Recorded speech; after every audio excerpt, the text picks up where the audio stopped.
Hello, bonjour, welcome. Watch the Stanley Cup final with Steve Dangle. Do you want to hear how my night started? Forget everything else. Want to hear how my night started?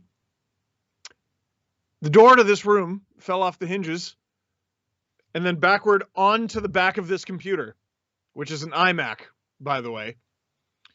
And when I lifted the door up, I had to make sure. I'm like, did this stupid door that fell off the hinges just destroy a $3,000 computer?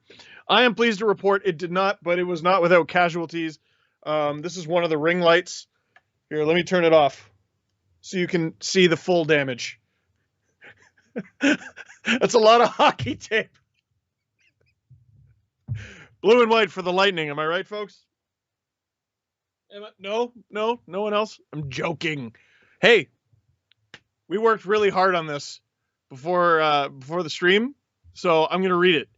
En retour au Centre Bell pour un match de finale de la Coupe Stanley. Am I doing good so far? La première fois à Montréal depuis 10 250 jours. En aimant ça. I'm not 100% sure what I said, but basically, they haven't had a Stanley Cup final game in Montreal in 10,250 days. Man, I cannot think of a Canadian team that has had a longer drought than that. I can think of exactly one Canadian team that has had a longer drought than that. But we're not talking about them anymore, are we? No, we're not, because they were out at the hands of the Montreal Canadiens in round one, where Montreal had to mount a huge comeback, which is exactly what they got to do here. 3,500 fans in the stands got to sound like 35,000, 350,000. Let's Google translate that one too. Down 2-0. 2 games to none in the Stanley Cup final to the Tampa Bay Lightning. I don't think there's a hockey fan alive that would argue Montreal was not the better team. I saw some arguments that Montreal had fewer scoring chances than the Lightning. We'll get into that argument during the stream, during the game, because I disagree. Personally, Blake Coleman, unbelievable goal off a giveaway from Ben Chiarot. Andre Palat, the dagger, off a giveaway from Joel Edmondson. The Montreal Canadiens have to find a way to maintain their play while also keeping attention to detail, because those mistakes cannot happen. We got a bunch of your questions. I don't have the broadcast in my ear. I don't know how far we are away from puck drop. I'm sure there's a half-hour long ceremony or 2 minutes. I'm not sure. So I'll do a bunch of your questions here, chat.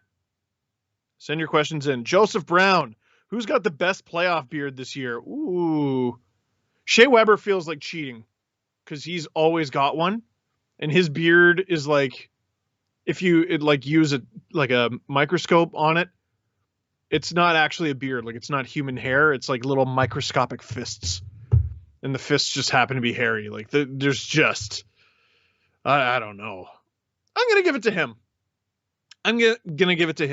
But I got to give a shout out to all the blonde beards out there. You never get any credit. Joel Armia has a pretty good one. Blonde beards, playoff time, blonde mustaches at Movember time. You never get the love. But they're thick and luscious and beautiful, and I see you. Hey, click like, click subscribe, tell all your friends and all that. Do you have a friend who can't watch the game tonight? Yes, they can. Send them this link. How much does it cost? Nothing. Lizzo's final score predictions. Ooh. As an impartial fan, yes, I am. Shut up. As an impartial fan, I want to see a tight game.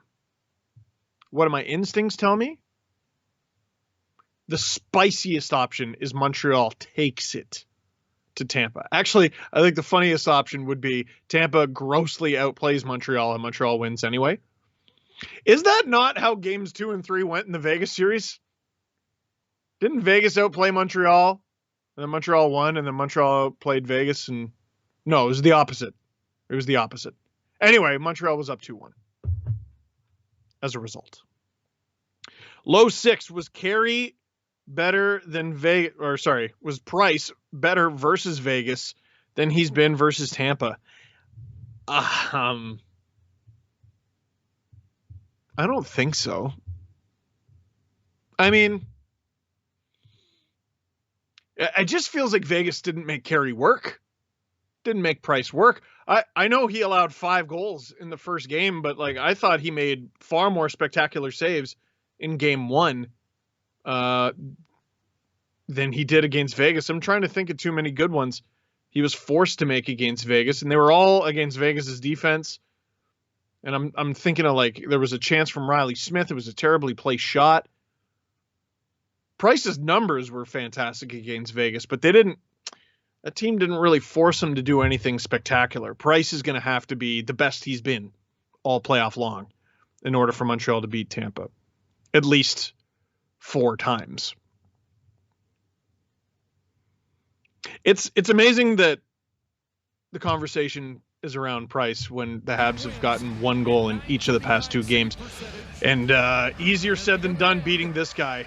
Vasilevsky, .939 save percentage, making Price's otherworldly .926 look rather pedestrian.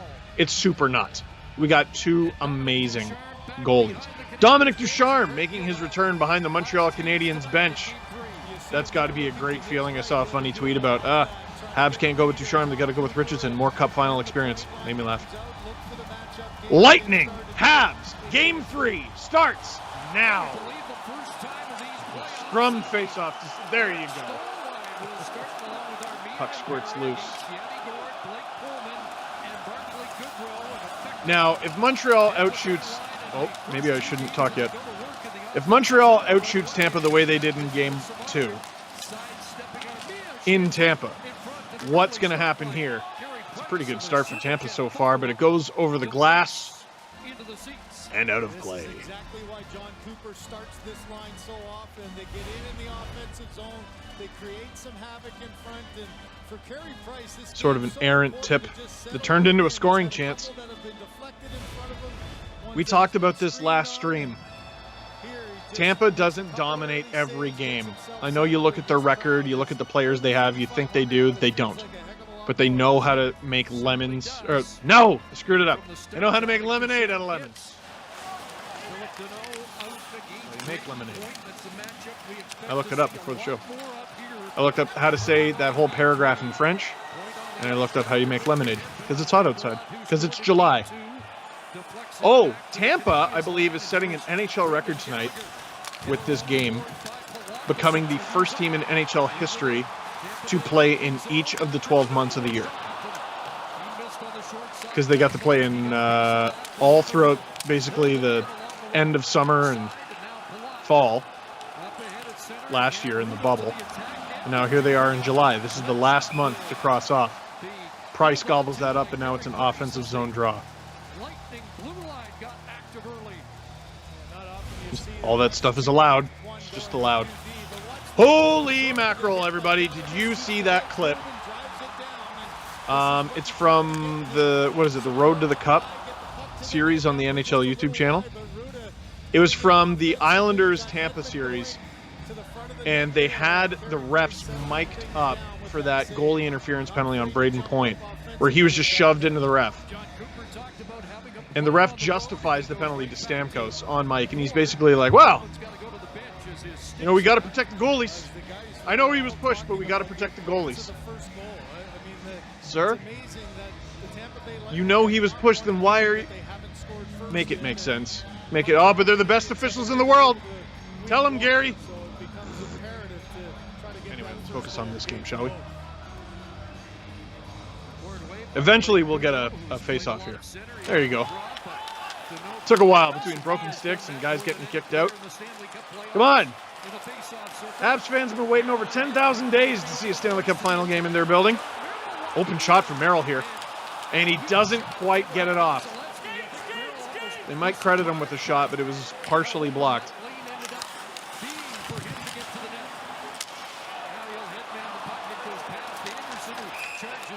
McDonough's going to lose this race.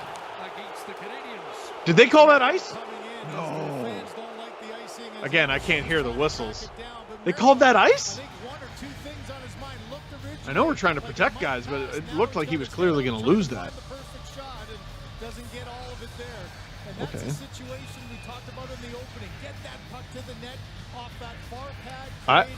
It's difficult to tell from that angle if he was stick checked or if he just missed. So off an icing call, the Canadiens can't change. John Cooper gets Brayden Point back out. He's way from the circle. Andre Palat to take this draw against Andre Palat, what a workhorse. I mean, not the greatest face-off guy apparently, but he is a winger after all. Brayden Point, so dangerous. He's had a few chances in this series.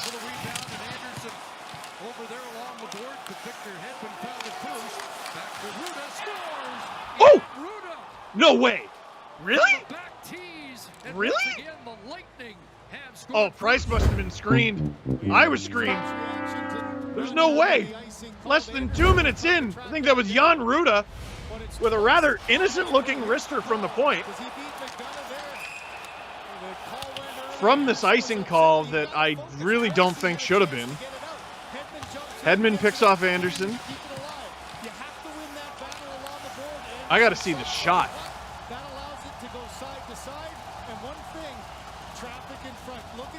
Doesn't hit a thing. Didn't look like it hit a thing to me. Okay.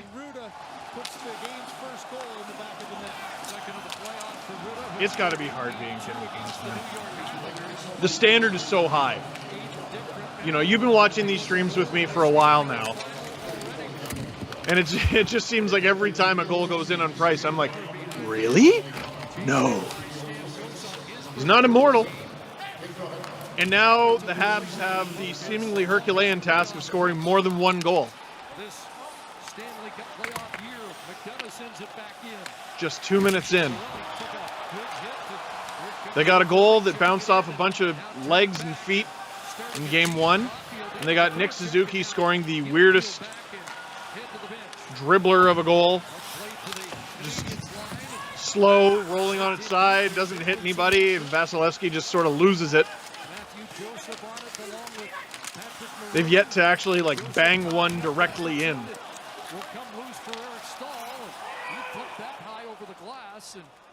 Tampa's arguing for a penalty here. They're not going to get it.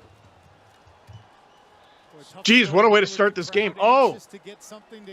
Sorry, again, I don't have the broadcast in my ear. I guess he did chuck it over the glass. Oh, clearly. Clearly. Johnson with his stick Clearly. but the ref was right in front, made the call immediately. Here's the shot. You know, you go back to game one and Eric Chernak now, getting that first goal is if you're a fan also who scores the goal that makes more of the home team. Not known for his goal yeah, difficult for Price to see anything there. If you're a fan of the home team and you see a puck coming over the glass, what if you like volley it back over? Is your team now on the penalty kill? Look at it. The puck's on the ice. What are you penalizing him for? Went over the glass. We put it back. I think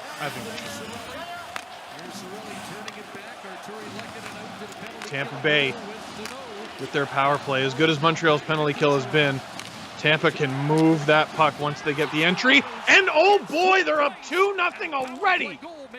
3.5 minutes in. This is a prime example of Hedman. The cheapest ticket for this game, last I checked, was $3,200. And Montreal is down 2-0.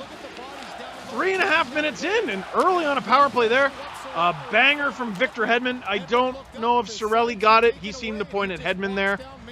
Whammo! It did look like it hit something.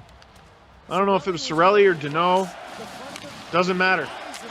All that matters is Tampa is up 2-0 right now. Early in Montreal. Stunning beginning to this game.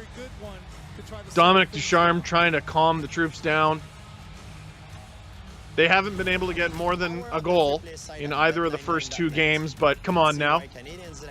We know the Montreal Canadiens. We've been watching the Montreal Canadiens. They are in the Stanley Cup final for a reason. The Canadiens admitted there were some jitters in game 1, and you wonder if first Stanley Cup. That's a good timeout. IMO, IMHO. Let's watch the super slow-mo here. Well, maybe it didn't hit anything. 99.2 miles per hour. You stepping in front of that? Full equipment, you stepping in front of that?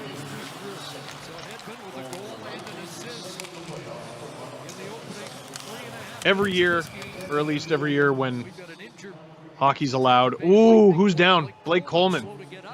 Down on the ice. He's in some distress. He's in some distress. We'll get another look at what happened.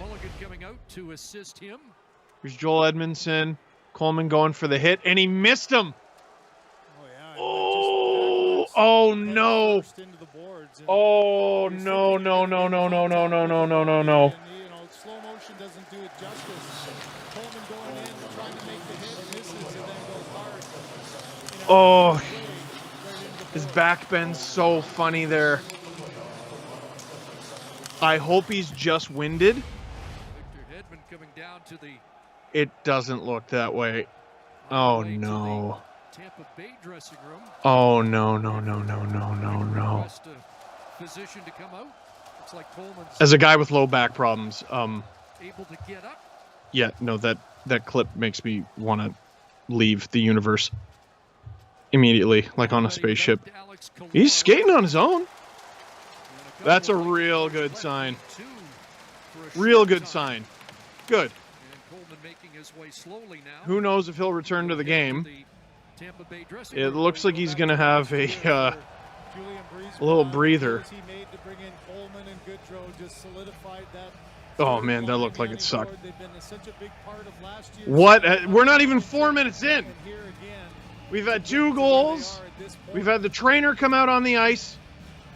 We're still not even 4 minutes in. Unbelievable. John Cooper had some juggling. He had some injury problems in the middle of the game. And to come in unbelievable. Here, I guess while we wait. Oh, we're about to get started anyway. Let me do Geo. Steve, why are you always so late to your own scheduled streams? Huh? We don't start at exactly the hour. Why are you so slow to pick up on trends? Whoa!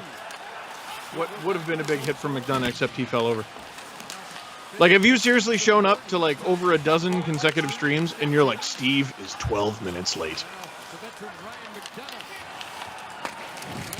We usually wait for Kyle Bukauskas to ask questions with amazing hair, and then once he's done, we go, okay, we're coming on in 10, 9. This could be another opportunity for Tampa. Cernak. Oh, it was behind Price. He clears it. But where? It's in the corner. Caulfield manages to get it out and not ice it. Montreal is just all over the place right now.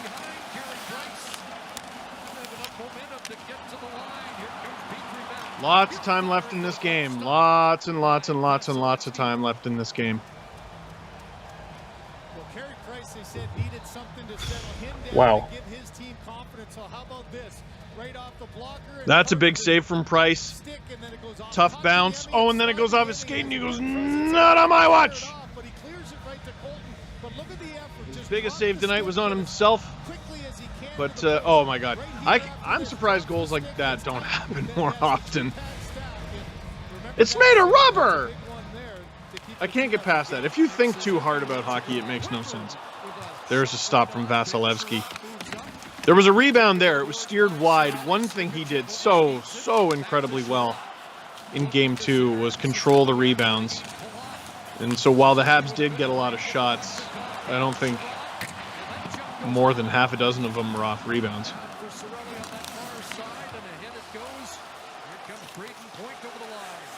There's Braden Point, 79th overall pick.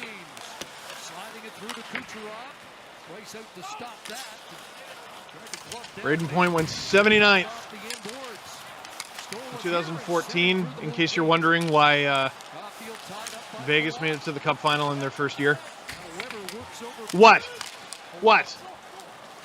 Seattle's going to do it too. I don't know about Cup final, but they're going to fleece teams.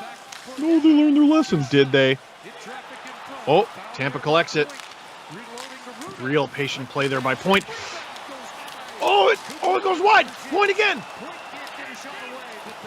Tampa's got just some unbelievable chances so far in this game. 2 goals scored in their last 6 road games with a 4-2 record.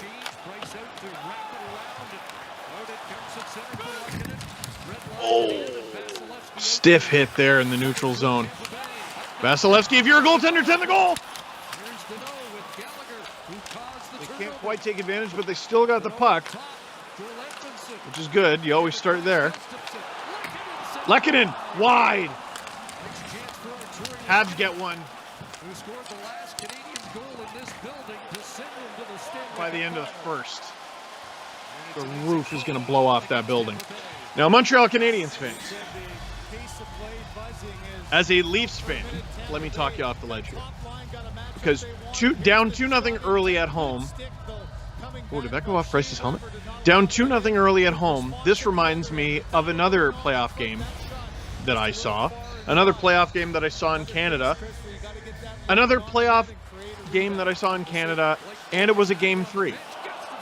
Oh, big stop there. It was Leafs versus Capitals in 2017. Capitals went up, I think it was 2-0 in like the first 5 minutes.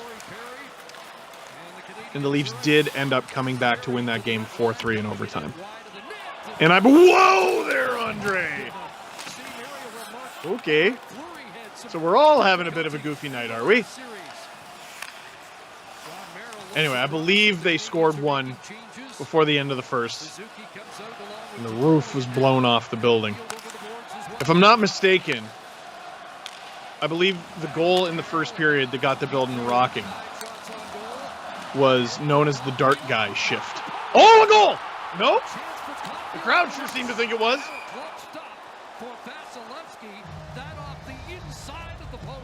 There are so many things happening in this game already. I am glad I got this. Caulfield wires it. Oh, off the bar, and like, again, how don't you get that goal? How don't you get that puck bouncing in? Unbelievable. I'll quickly finish that story I was telling you. Watch the Stanley Cup final with Steve Dangle. Dart Guy had just become a thing. You know, he was on national television with the dart hanging out of his mouth. Leafs end up winning Game 2 in double overtime. Then in Game 3, they show him on the Jumbotron. The place goes nuts. Remember, this is like 2 days after he became famous. Place goes nuts. Kadri throws a couple hits. Noted Montreal Canadiens fan growing up, Nazem Kadri. Actually, I have a little pet theory that the Habs are going to go after him this summer.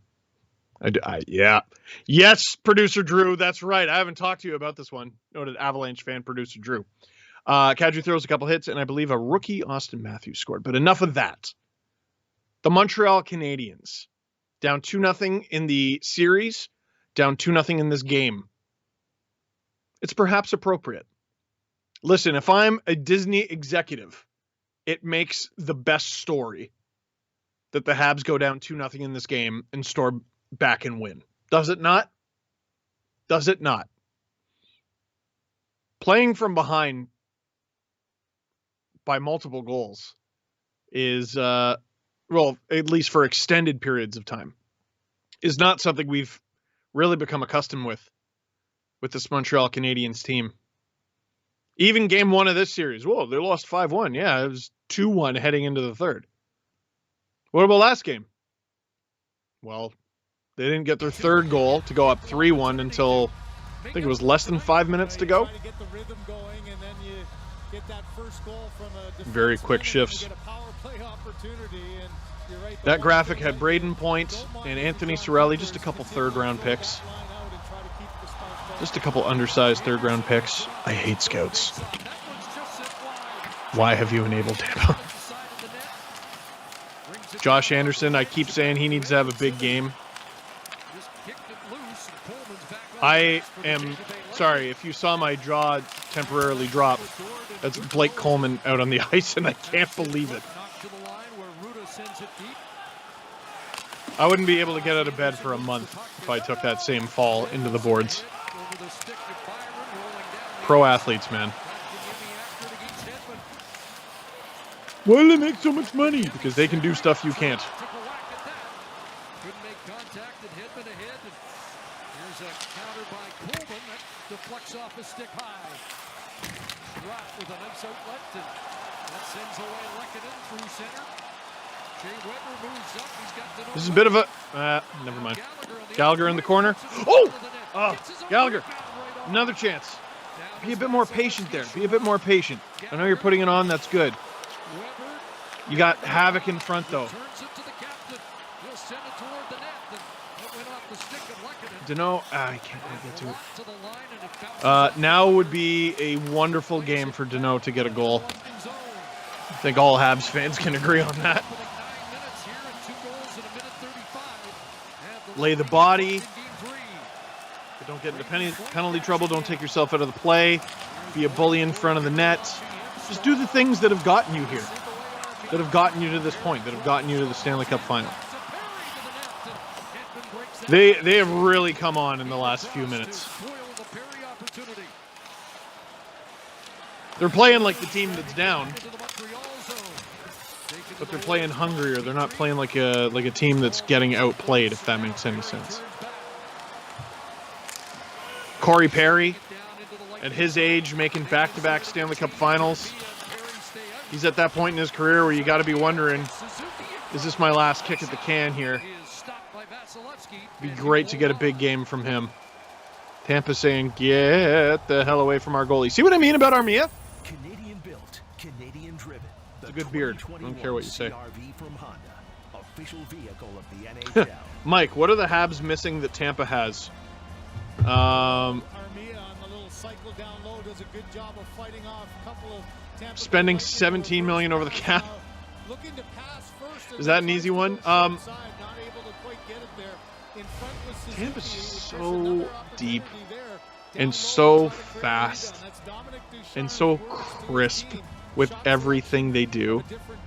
And they're, like, I'm trying not to be insulting here. Habs should have earned the hockey world's respect by now. But it just feels like Tampa does everything Montreal does in terms of work ethic, but they just have an abundance of skill that the Habs and no other team in the NHL has.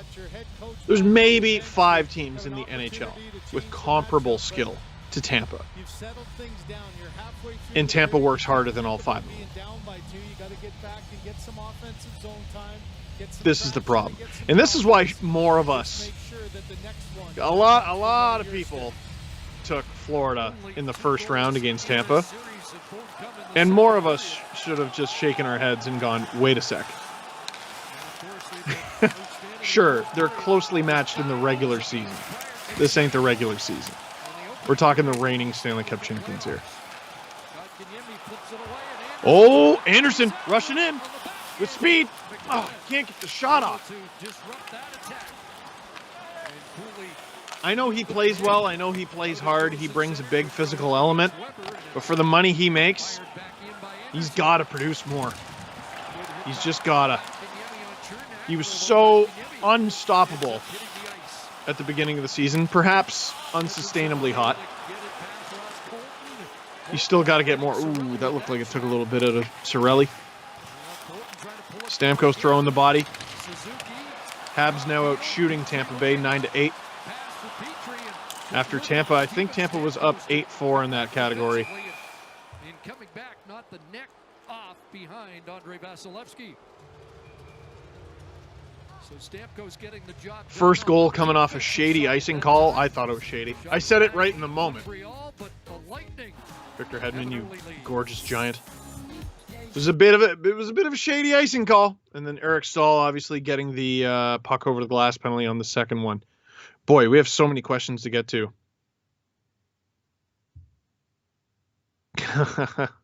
I love these questions in the offseason.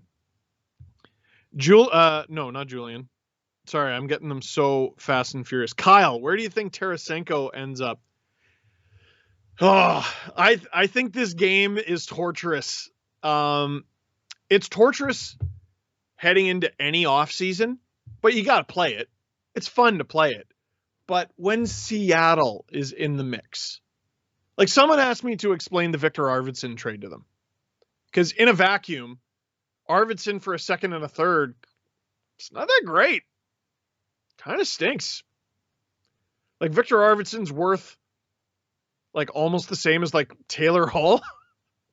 You know what I mean? I don't know. But when you look at Nashville's, I know this has nothing to do with Tarasenko. When you look at Nashville's Seattle situation, it does make sense. It completely changes it. They could probably protect 4 defensemen now. I assume they're going to leave both Duchesne and Johansson exposed. They should.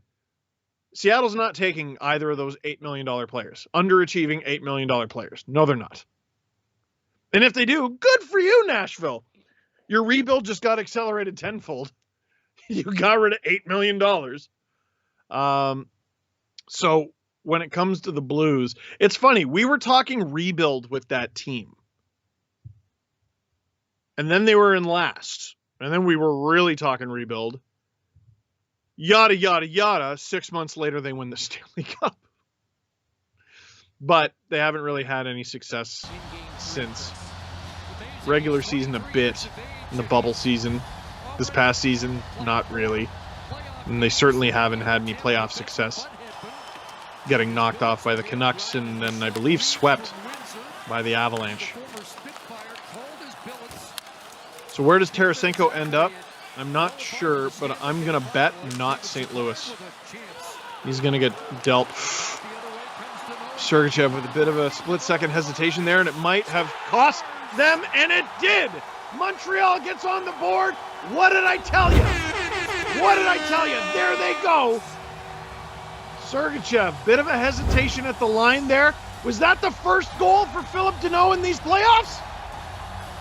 Look at that. Look at the pandemonium inside, outside. Habs finally on their 10th shot of the game. They turn it around. Savard in there with the pinch, and Sergachev doesn't really... He thought about it. Oh, Deneau just laser beams it. Great shot, top cheese. No deflection.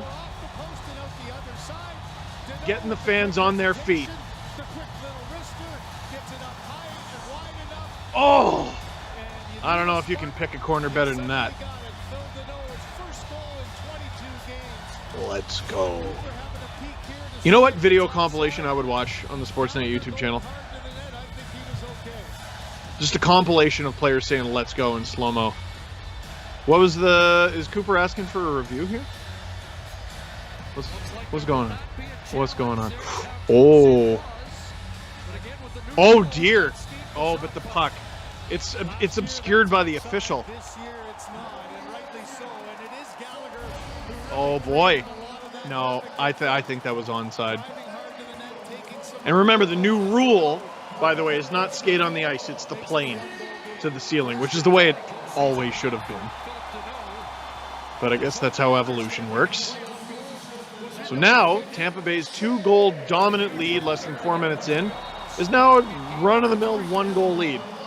Anything can happen. There's still an unbelievable amount of time left in this game. And they almost score there. So now if you're Tampa, you don't have the security of a 2-goal lead anymore. You're only up 1, and the Habs have been running your show for the last 5 minutes, at least.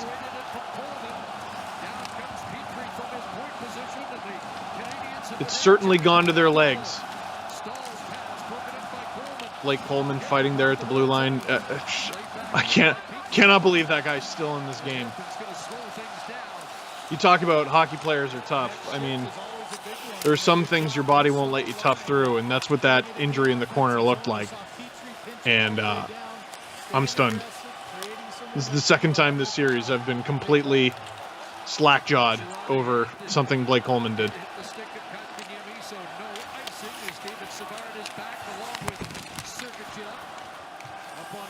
This defense pair looking for a little bit of redemption here. Savard not being bashful about the pinching though. Ugh.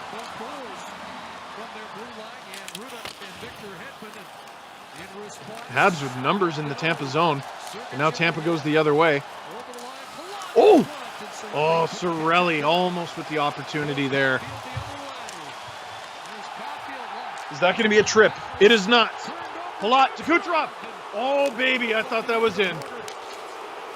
I think Caulfield just kind of fell. Tip. Tampa. Oh! Throwing it in front, hoping for a bounce. There's another little risky pinch there at the blue line. But this time it actually pays off. Tampa keeps possession. Kucherov, a little bit of a knee. I think it was unintentional.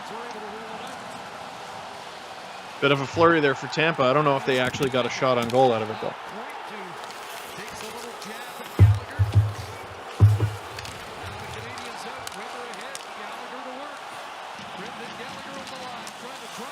This series has easily been the most difficult for getting to your questions. Tampa plays so fast, and Montreal is matching them in their speed. Holy smokes. Vegas, the way Vegas played, oh. Could read a book. Could have read Llama Llama Red Pajama. Anyone's watching this game but they got kids, won't go to bed? I got all the kids' books upstairs. Good night, Moon. I mutter that in my sleep. Here's another look at that chant there. Palat back to Kucherov. Oh, off his skate, and he can't quite get to it. Ooh, Alex, Conn Smythe pick as of today. You would think it'd be Kucherov with all the points he has, but something about goal scoring and the streak that's so special with Braden Point. I don't know if I would be nasty to Shea Weber. I think I might prefer not to do that. I think I might just go home. He's a scary man. Did I not say, isn't it about time Philip Deneau got his first goal? You spitting enough there, bud? You good? I guess he's good. About time. And his contract demands just went up by about $500,000 a year. Montreal, well on their road to a comeback here. After being down 2-0 less than 4 minutes in, Philip Deneau finally with a playoff goal. Now they're down only 1. Julian, thoughts on the Jonathan Toews stuff? I hope he has a speedy recovery. And it sounds like his recovery has been anything but speedy. It's really tough. It's really tough with conditions like he has and feeling crappy. And I worry that we'll hear more stories like that. That my hope is that we don't over the next year or two, or God knows, like we don't even know where this thing is going to end. I think of like a prospect like Rossi with Minnesota and how he missed hockey this year. And I just hope everyone gets back to what they expect of themselves on the ice. And Jonathan Toews, I mean, it's a captain, right? Cup winner. He's a proud guy. Tech Doubt. Who do you think will score first? Okay, I'm late to that question. Well, how about I scroll down? Tampa. Cole, you just essentially complained about the cap stuff. Tampa can sign guys. Oh. Yes, I'm rolling my eyes at your question, Cole. Sorry, you just essentially complained about the cap stuff. Tampa can sign guys for cheaper because of tax. Do you think the NHL should realize all contracts to one state to make it fair? Or centralize all contracts to one state to make it fair? Okay, Cole, I'm sorry for being condescending off the top, because I thought you were a Tampa fan, basically going, they didn't cheat. I know. Okay? The way the cap works is weird. And it's not like Tampa intentionally kept their former MVP out on purpose. He needed surgery. I get it. No. I don't think they should centralize it. Because, I mean, the advantage hasn't really done Arizona much good, has it? You know? Nashville made it to the Cup final once. Otherwise, have underachieved, basically. You know, the Panthers also play in Florida. Tampa's done well with everything, basically. And it's not like they were great right away after being garbage. And they get the first overall pick with Stamkos in 2008. Second overall pick with Hedman in 2009. They did end up making the conference final in 2011. But there were a bunch of years where they just weren't very good or missed the playoffs or barely missed the playoffs or got in and didn't really do anything. And 2015, they make it to the Cup final, don't win. Oh, boy. And for a while, that 2015 run seemed like their peak. It definitely looked like their peak when they won the President's Trophy in 2019 and then got swept by the Blue Jackets. After watching that sweep, I never would have guessed they'd win the Cup the next year. And here they are, 2 wins away from back-to-back. Incredibly hard to do in today's NHL. Incredibly hard.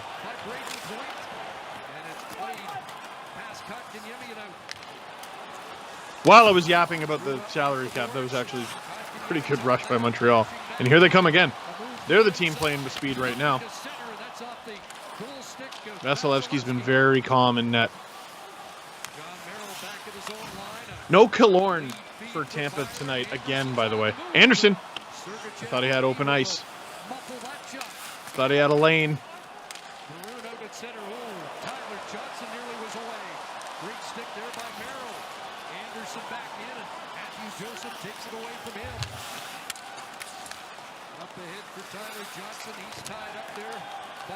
Andre, does this cup or last year's cup have an asterisk on it because of the weird seasons? Absolutely not.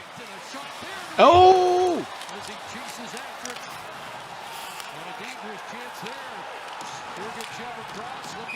Think about this. Tampa Bay, if they win the cup this year. We got Tyler Johnson going to the box? Is that what's going on? Brendan Gallagher's hot about something. If Tampa is to win the cup this year, they would have won the cup in 2 different divisions. Oh, how is that not a goal? You imagine Danault has a 2-goal game. Imagine he gets a hat trick, he ties it, and then later in the game scores the game winner. Tyler Johnson with a shot on net. Gets the rebound. Merrill pushing him. I think they were just yapping. So no, this cup doesn't have an asterisk. Neither does last year's. Where'd the puck go? Whoa!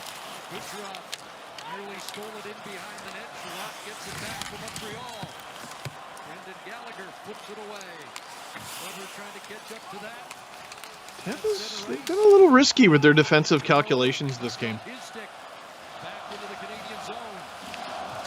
Sergachev specifically.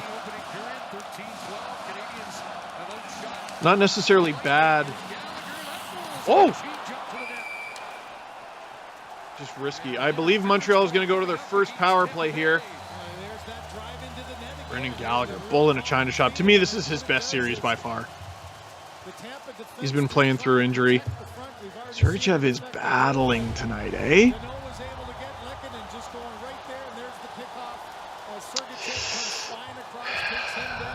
Gallagher was sort of already falling, but... Or, no, not Gallagher, sorry, Lehkonen. He was sort of already falling, but he hits him hard enough, he takes him out of the play. You can't take away the passing option like that. I said this last stream, didn't I? I said this last stream. If it affects possession, they're going to call it. And to me, that took away a scoring chance. Was it the hardest hit in the world? Was it dirty? I mean, I wouldn't call it the hardest hit, and I certainly wouldn't call it dirty. Is it interference? That's the whole thing with the playoffs and the rules change. Is it or isn't it? To me, it is. It's interference. Tampa can't clear the zone here. And Montreal unbelievably, after the way the first 4 minutes went, could tie this thing before intermission. Suzuki will try and get it set up. Across it goes, bouncing Puck hopping, and it's out. Re-rack out at center. Gustafson's going to have to work it around here. There's Cole Caulfield. Still cannot believe he wasn't out there for the 4-on-3. I'm just going to keep bringing that up at every turn. Habs are going to get it. Oh! They were so close to a good entry there.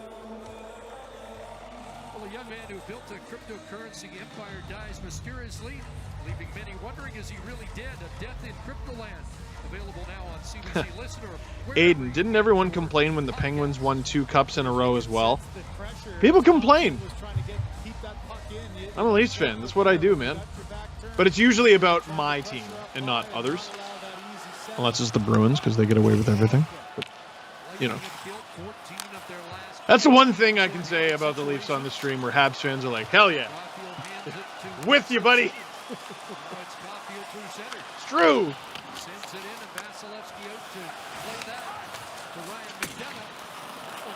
Penalty is half over, and Tampa gets the clear. Montreal picking up right where they left off, out shooting Tampa 15-12, but Tampa right now up. 45 seconds left of the power play. Suzuki moves it back. Can they stay that way? Habs have at least looked threatening. No goals in his last 6. Suzuki. I'm surprised they're not using more slap shots from the point. Rishot will do. And Andrei Vasilevsky doing what he did so well in Game 2, just gobbling that puck up and not allowing for a rebound. Lou, don't hear anyone throwing asterisks on the 2013 Cup in that shortened season. So this is the thing. I think people want to throw asterisks on it because Montreal's here, which I think is wrong. I think people were willing to throw an asterisk on the Bubble Cup, but then Tampa got it. I think people were willing to throw an asterisk on 2013 as well, but Chicago got it. Right? People went, oh, Tampa's good. Yeah, no, they deserved it. No asterisk. Oh, Chicago, they won like 20 straight games. Or whatever it was. No asterisk, bro. No asterisk. Habs, with just a few seconds to go on the power play. What a move! What a shot and what a stop. 30 seconds to go in the period. Tampa out of the box. Sergachev applying pressure to Price. There's 2 Lightning in there. They could have picked a side each. Decided better of it. Less than 20 seconds to go. Kucherov clears it. Now everyone remember, don't take your foot off the gas with 5 seconds to go in the period. I think we all learned our lesson from Game 2. Okay? Okay, and there we go. We head to intermission. Tampa Bay with as good a start as you could hope for. I maybe took my foot off the gas too early. Tampa Bay with as good a start as you could hope for, scoring 2 goals in less than 4 minutes to start this game, going up 2-0. But Montreal fighting back, not quitting. Philip Deneau scores a goal, and they're only down 1 as we head into first intermission. Montreal's had no trouble scoring a goal in this series. Their problem has been 2.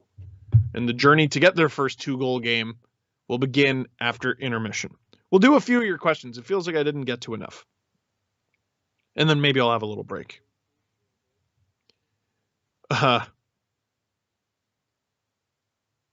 Steve, you said, AO. Steve, you said it's hard to win back-to-back cups, but Tampa is about to be the second team to do it in a decade. Okay, yeah. I don't think anyone would look at the road that they've had. 2 pandemic cups, right? In 2 different divisions. And the Penguins, people forget this. I can't remember if it was Sportsnet or ESPN or both of us. I don't remember. I think it was an American... Might have been NBC. It was a panel of experts in the States. Not one of them picked the Penguins to beat the Sharks. The Sharks were the unanimous Stanley Cup pick across the board in 2016. And then to do it back to back, I mean, my God. It's not like Nashville made it easy.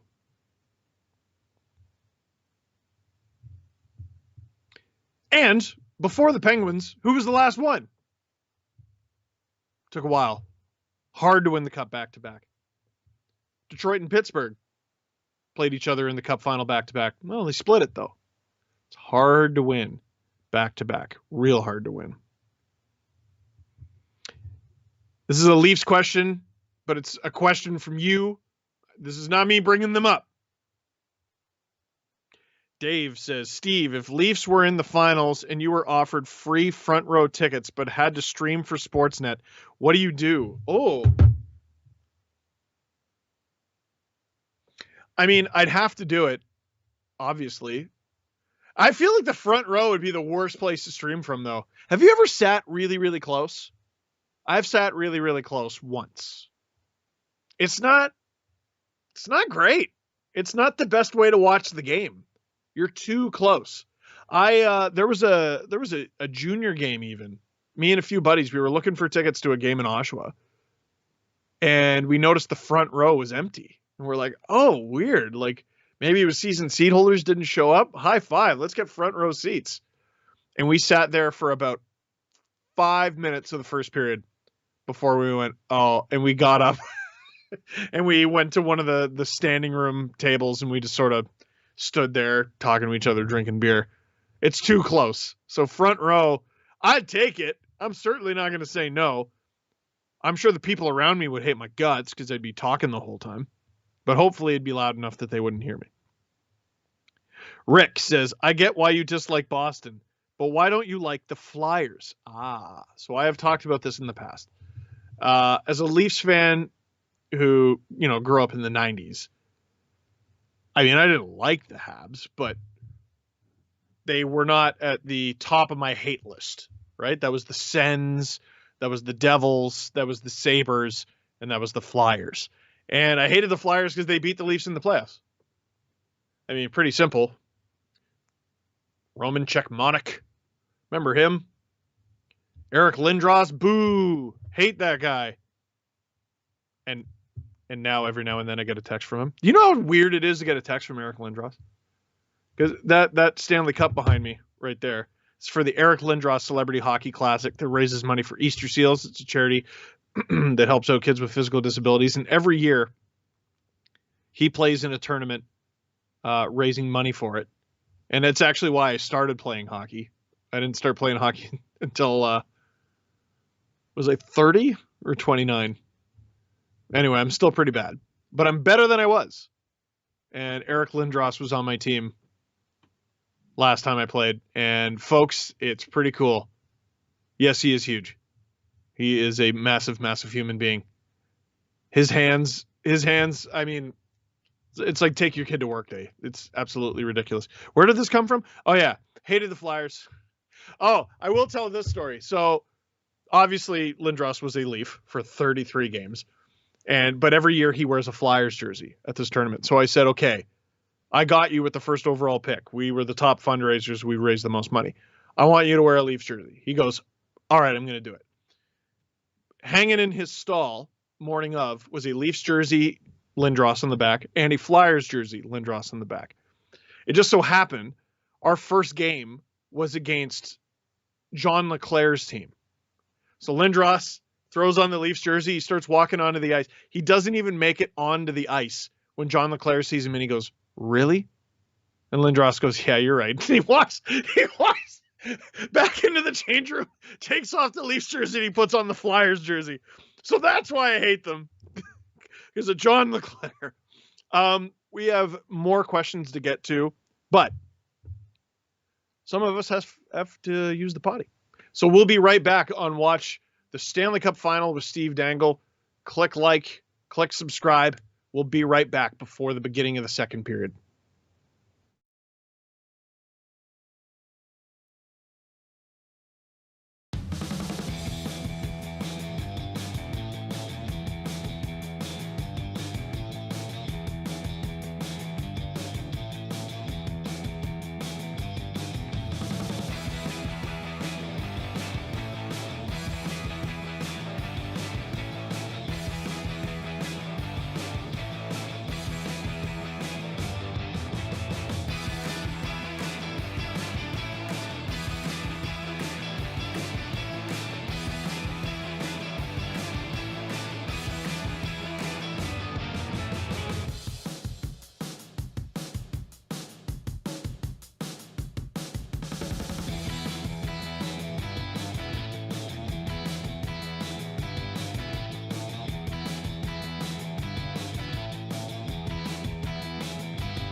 Hey, watch the Stanley Cup final with Steve Dangle. I'm Steve Dangle. Welcome back.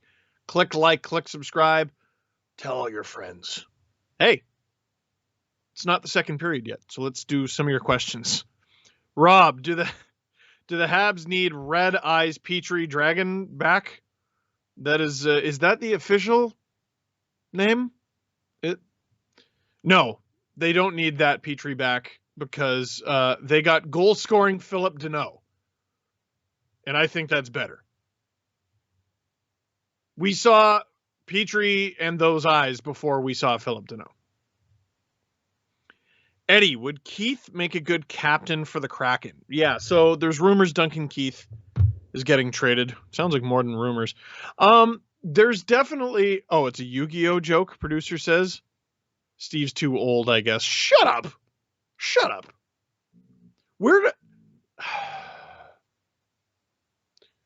Drew is actually 2 years older than me. I hope you know that. No, I made that up. Where was I? Oh, yeah, Duncan Keith. So, latest reports, it sounds like Seattle is not the most likely. He's rather going to the Oilers. But people are acting like he's completely washed. Let's not mince words. Is he worth his cap hit, which is over 5? I'd say no. Is he the best he's ever been? Well, he's in his late 30s, so no. There are many, many, many red flags. But I believe he's got 2 years left on his deal. If the Blackhawks can get one team, or if they can retain money, I should say, or if they could get a team to do like a double retention, sort of like the Leafs did with the Nick Foligno deal with Columbus and San Jose. The Leafs recruited Columbus to retain half. He was traded to the San Jose Sharks. They retained half. Then he was sent to the Leafs, right? So his final cap hit was like 1.3 or something very small like that. Seattle, to me, could be the third team. So Chicago could retain half, trade him to Seattle. They could retain half because they have no cap hit at the moment. And then trade him to the Oilers. I think that would make some sense from a leadership standpoint. But if you're expecting him to be a huge part of your team, like the Montreal Canadiens recruited Corey Perry. I think we can all agree that Corey Perry has been extremely valuable for them, his experience, his play, and everything.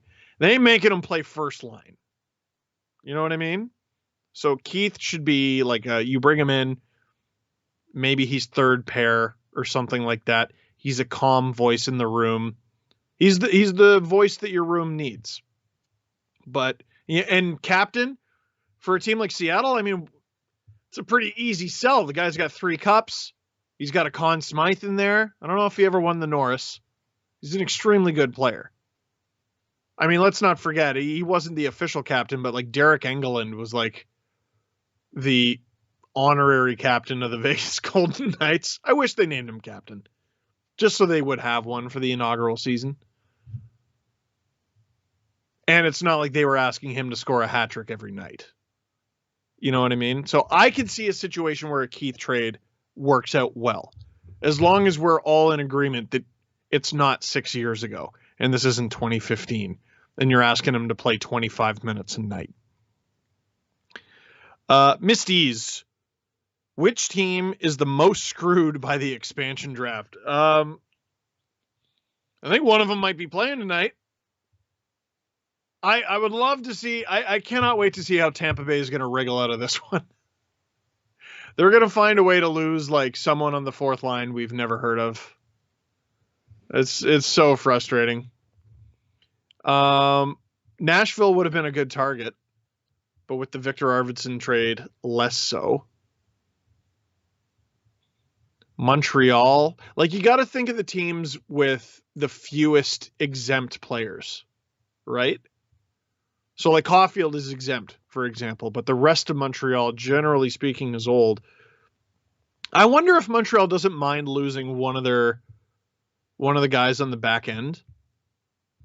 because it would free up some cap room, and on the back end in particular, Romanov, Norlander, you know, they got guys. We're just about to begin second period of Game 3. Ross Colton, Dominic Ducharme.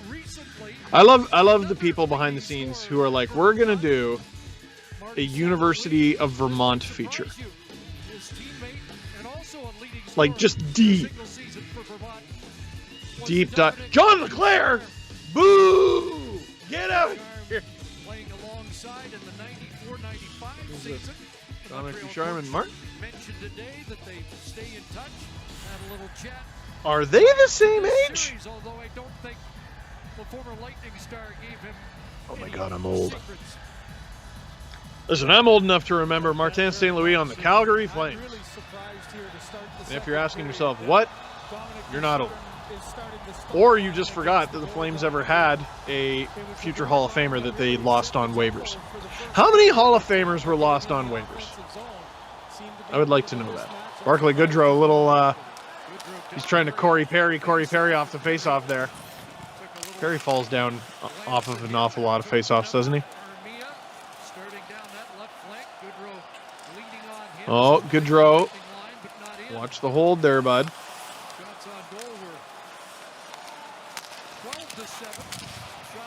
It's funny, this Habs team, like, there's so many likable things about them, and it's such a great story. But then it's like, yeah, Steve, you're on board with Corey Perry? Okay, well, let's not push it. I'm sure Habs fans hated that guy. And then he signed with them, and they're like, oh, okay, fair enough. Shut up, Steve, you do the same thing. You're right. I would. Can you imagine? Not many guys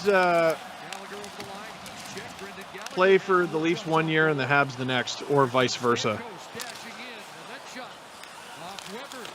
Last guy I can think of who went straight from the Leafs to the Habs was my coworker, Colby Armstrong. And Habs to Leafs, obviously, Thomas Buchanan's, who was actually pretty good for 7 games, because the Leafs do not know how to win anything.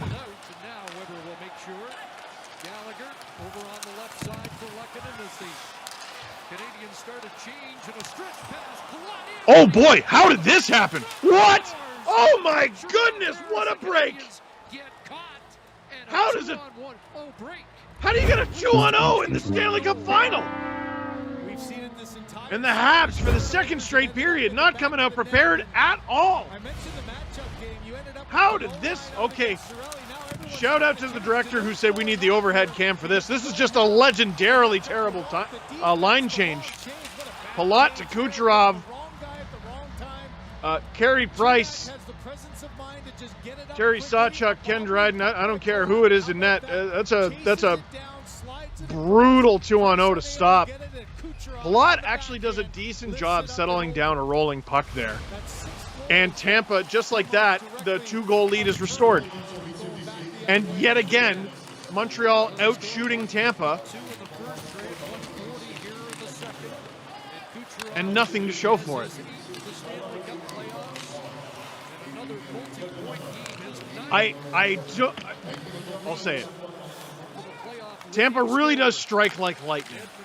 And I'm not saying that to be funny. How many times in these streams have you seen me genuinely stunned by these guys?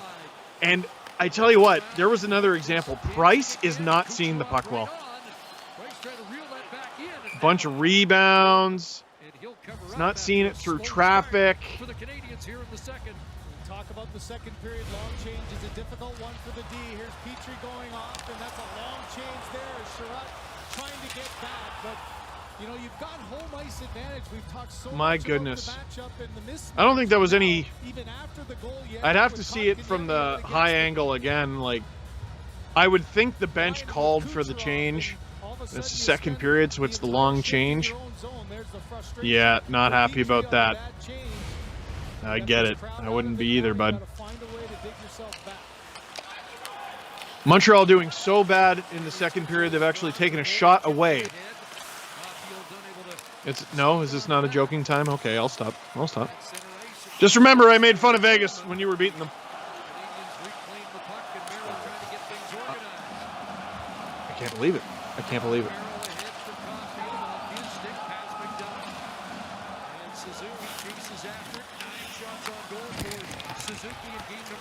Cernak burying his man. Good row ahead and board with speed, but unable to control it as he tried to split to the fence. Habs down 2 goals. That's unreal.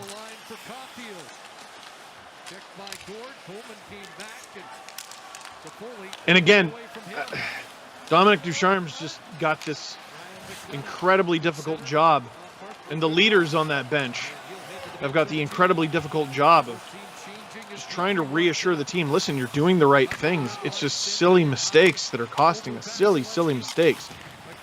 You don't need to put the puck over the glass. Oh my goodness, here we go. Oh, and they get it on the rebound. A depth goal. Who was that? I think Tyler Johnson got it off the Matthew Joseph shot. And for the second, how is this possible? For the second straight period in this game, Tampa's got 2 goals in the first 3.5 minutes. Oh my, are we there? Are we in camera on the backup goalie territory? No way. Oh, just the worst bounce in the universe. Watch this. Joseph stops it. That wasn't the best angle for it. I think the rebound goes off Armia and straight onto Tyler Johnson's stick. I'm stunned. Yo, the Montreal Canadiens' first Stanley Cup final game at home in over 10,000 days. You're not pulling Carey Price. Surely. There's no way. And I know I said he doesn't look comfortable, and I'll stand by that. He doesn't. But surely you can't blame this 4-1 deficit on him.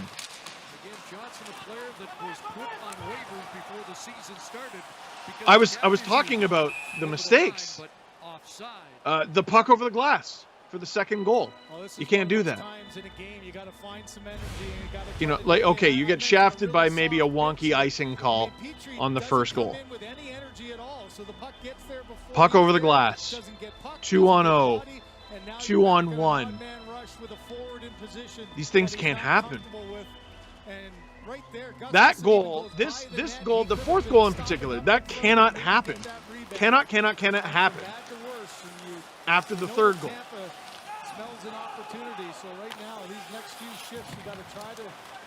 Wow.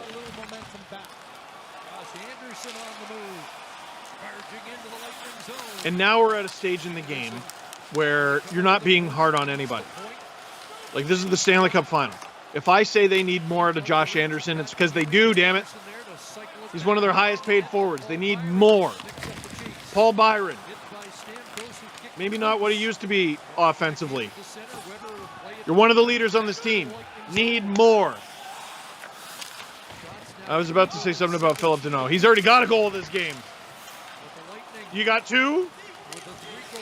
What about their offense or their defense? Offense from their defense. Shots are 5-0 to start this period. Tampa Bay, this playoff pedigree, man.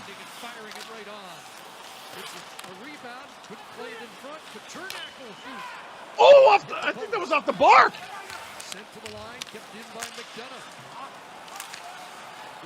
This is a shocking start to the second period. Oh, again, Price can't see the puck, but they're not letting him. I thought that was a hold. That's a hold. Really? Remember I talked about affecting possession? That's a hold. No, it's not the hardest thing in the world. You could argue it's a puck battle, I guess, but to me that's a hold. And we're going to get a break from Cole Caulfield. Oh my goodness. That's a good keep from Toffoli, though. In the triple righty line. 3 right-handed shots, the weird things that my brain picks up on. Chad, when you know you have. I don't. You got to get a shot on goal there, man. Be aggressive. You know he's coming back. He's got your back. And so he was able to close quickly there. Producer Drew texts me that's a dang it. Which one? I'd argue both. Hey, we only have one series to draw from. I would argue both. Drew, we might have to, I don't know. Are we going to shoot hat picks and dang it's on different days next week? Because the way this game is going, we'll be done by Monday night. I certainly hope not. I'm never cheering for less hockey. I always get so mad. Like, okay, if fans don't want an 82-game season, that's fine. But I get mad when the media call for it. It's like, yeah? You taking a pay cut too? You think they're going to play 20% fewer games and you're going to make 100% what you were the year before? I don't think that's how it works there, friend.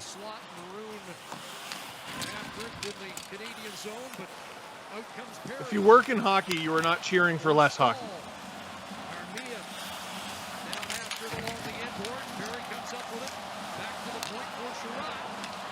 It's like me working at the zoo, always trying to go home early when it rained.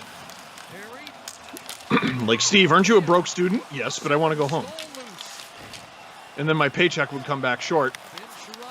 And I'd be like, what? Oh, it's because I left home every day last week. And Tampa's got another break here. Another 2-on-1. Here they come. Oh! Not able to get the shot off. Montreal going the other way now. This is what they got to hope for the game to open up. Corey Perry comes in. Shot goes wide. And obliterated by Savard. Holy cow. Every hockey fan should love that hit. That's clean. Oh. Toffoli's looking for too many men there, and I'm not sure he's wrong.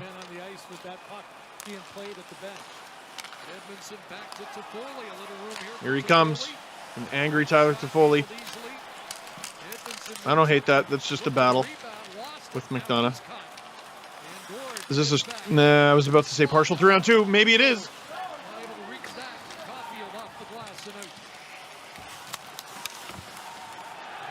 Oh, Tampa almost?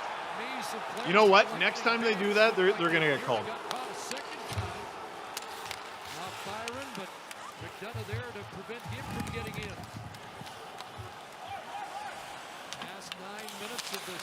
Tampa's forcing Price to play the puck a lot, and he gives it away there.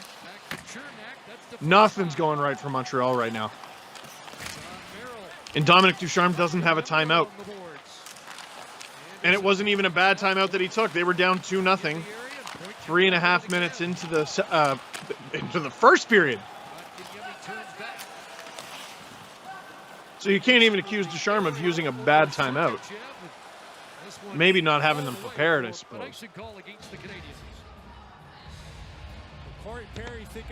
But to me, the goals from the first period were not a lack of preparation. We're talking about, kind of a wonky icing, and then, one of your and he sort of gets the corner there, on the wall. Bit of a jab coming back, but right now the goals in this period have gone right to the legs of the Tampa Bay Lightning. They've got the jump. He might have wanted a fight there, but you can't be feeling too good after that. Sorry, what I was saying, the goals from the Tampa goals from the first period, I didn't think were a lack of preparation on the Habs part. First two goals of this period, yeah, man, a lot of 2-on-0 in the Stanley Cup final. That was immediately followed up by a 2-on-1. That can't happen. Okay, that's got to be called.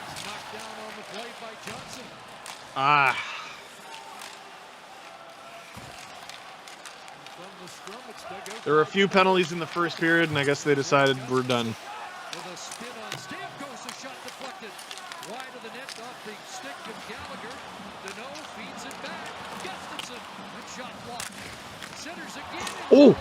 Oh. And Tampa decides the best move here is to ice it.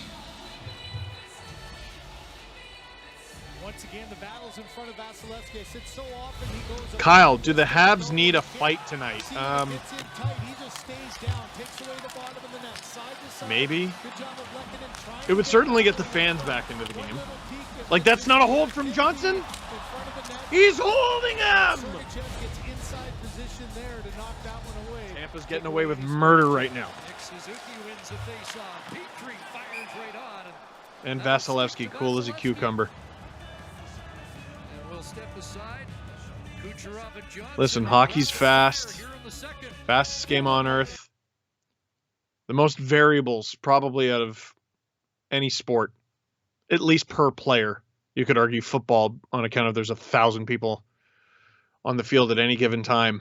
It's a hard sport to officiate, but for God's sake, let the players play. Lehkonen couldn't play there. He was being held by a defending player. Let the players play. I agree. That's why you call penalties. Ridiculous. Oh, do they need a fight? Yeah. Any guy. Pick a guy. Liam, how much does a team who gets swept in the finals need to change? I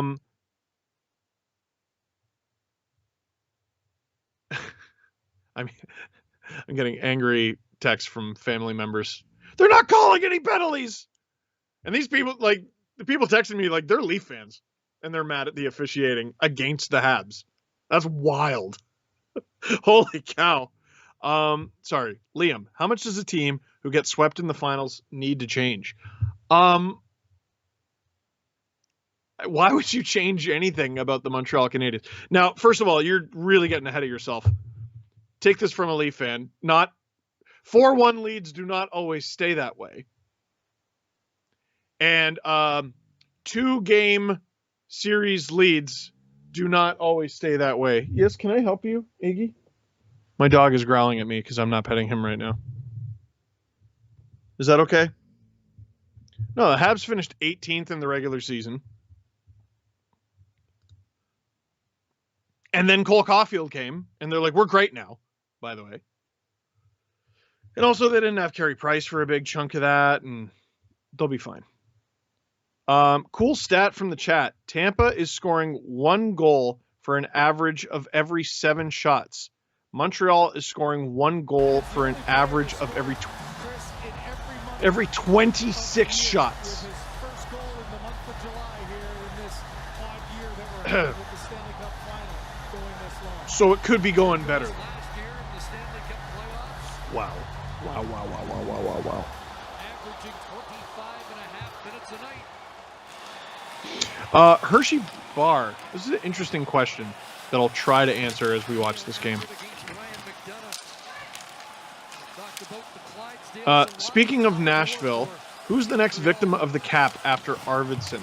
So I don't think that was a cap issue. Oh, I cannot believe Blake Coleman's still in this game, by the way. If you were watching with us from the beginning, you saw he just took a gruesome, repugnant fall into the boards.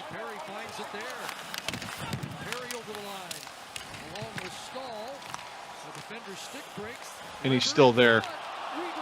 That was a great chance for Lehkonen. It's amazing what he can accomplish when you're not holding him. Sorry, I was thrown off there for a moment. For the first time as we've been doing one of these streams, and we've done over a dozen of them, I got a FaceTime call. I did not answer.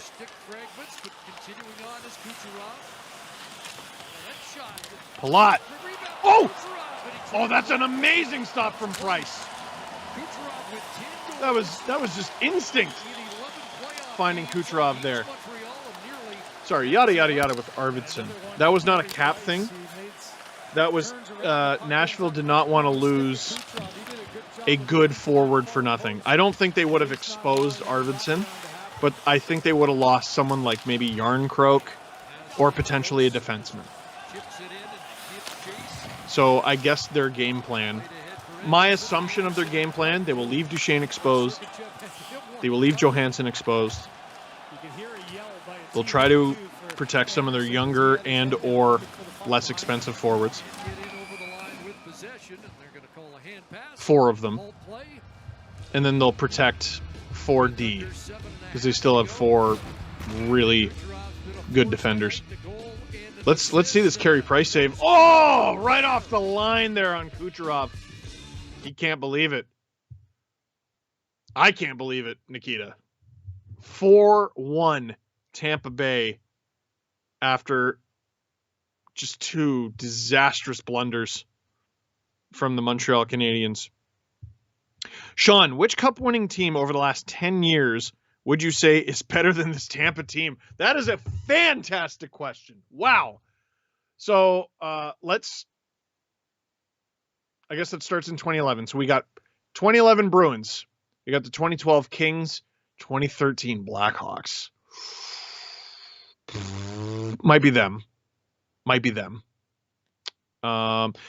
2012 Kings versus this Tampa team would be really interesting stylistically because you got a team that's super fast versus a team that's super slow, but they're bruising. 2013 Blackhawks were monsters. 2014 Kings, they had to go through more than the 2012 ones. So I'd argue 2012 ones might even beat the 2014 Kings. Although, no, 2014 the Kings had Muzzin. 2015 Blackhawks, this Tampa team would just annihilate them. The 2015 Tampa team with like a rookie Vasilevsky, injured Ben Bishop. They had so many injuries. And Chicago did too. Chicago won that Stanley Cup with basically 3 defensemen by the end of it, which is why Duncan Keith won the Conn Smythe. Tampa lost back then. The 2021 Lightning would just destroy them. The 16 or 17 Penguins. I would love to watch that matchup. I think I'd still probably give the edge to these guys. Oh, it's a good matchup though. But it's been a difficult final for him to find 2018 Capitals, this Tampa team beats them. And the Capitals did beat Tampa en route to that cup. The Blues in 2019. No. I'd still pick this Tampa team. Is this Tampa team better than the bubble Tampa team? Yes. Because this team's got Stamkos. Isn't that amazing? So the only team, I think the best, the team with the best chance out of the last 10 years of beating this Lightning would be the 2013 Blackhawks. 2 teams from shortened seasons. That team, what are they? I think they won like 20, 25 straight games. They were ridiculous. Ooh, that was almost real nasty for Suzuki. It's weird to me that that's allowed. You know what I mean? Like, we've seen that a million times, so I'm not going to overly freak out about it, but it's weird to me that you can just hold a player down. Suzuki throwing his body around. This kid's going to be so special, man. He's already really good, but he's going to be really special. There won't be any really good about him. He'll be a well-respected talent. Oh, thought that was offside, and it was. Again, I can't hear the broadcast. From producer Drew, the 2017 Penguins with Kessel, Sid, and Gino in their primes would slap these guys. Well, so the Kessel breakout year, though, was 2016. That was the HBK line. That was who was that? Bonino, Hagelin, and Kessel. And I think they were still together in 2017, but I feel like sometimes they played on different lines. I agree that they probably have.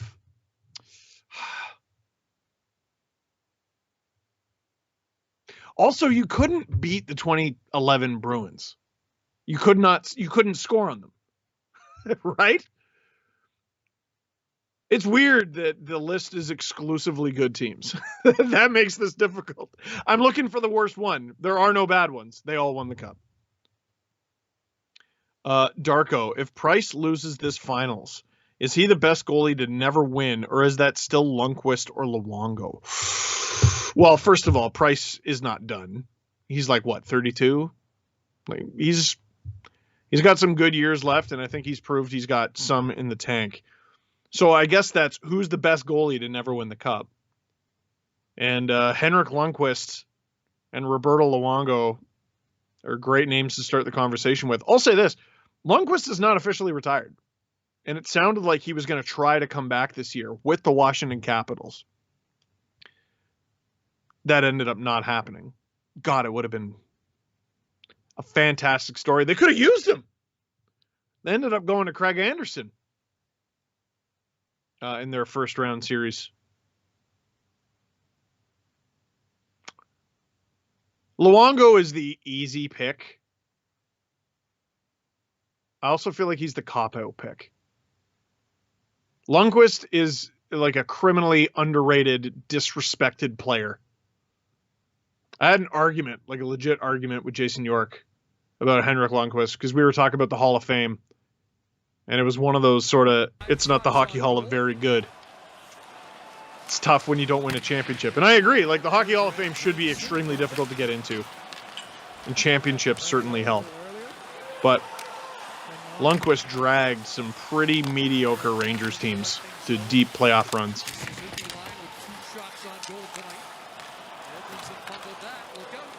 Oh boy! Here comes Stamkos. Boy, that guy's still got wheels, eh? Patient play. Bit of a bouncing puck there, but Cirelli wins it. I don't understand how you avoid undersized players in the draft and you get to watch Tampa in the playoffs every year. There was a bit of a high stick behind the play.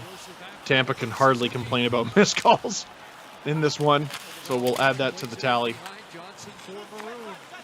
There's Big Rig.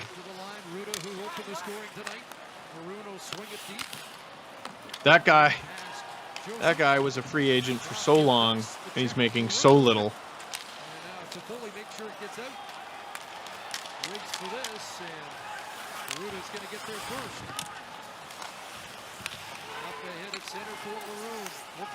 I know Tampa has their unique tax situation, but teams really did enable them.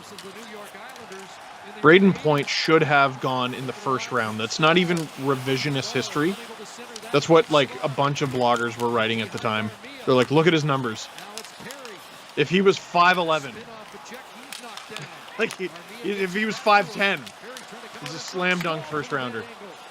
Nope, 5'7". Cole Caulfield should have gone higher than 15th.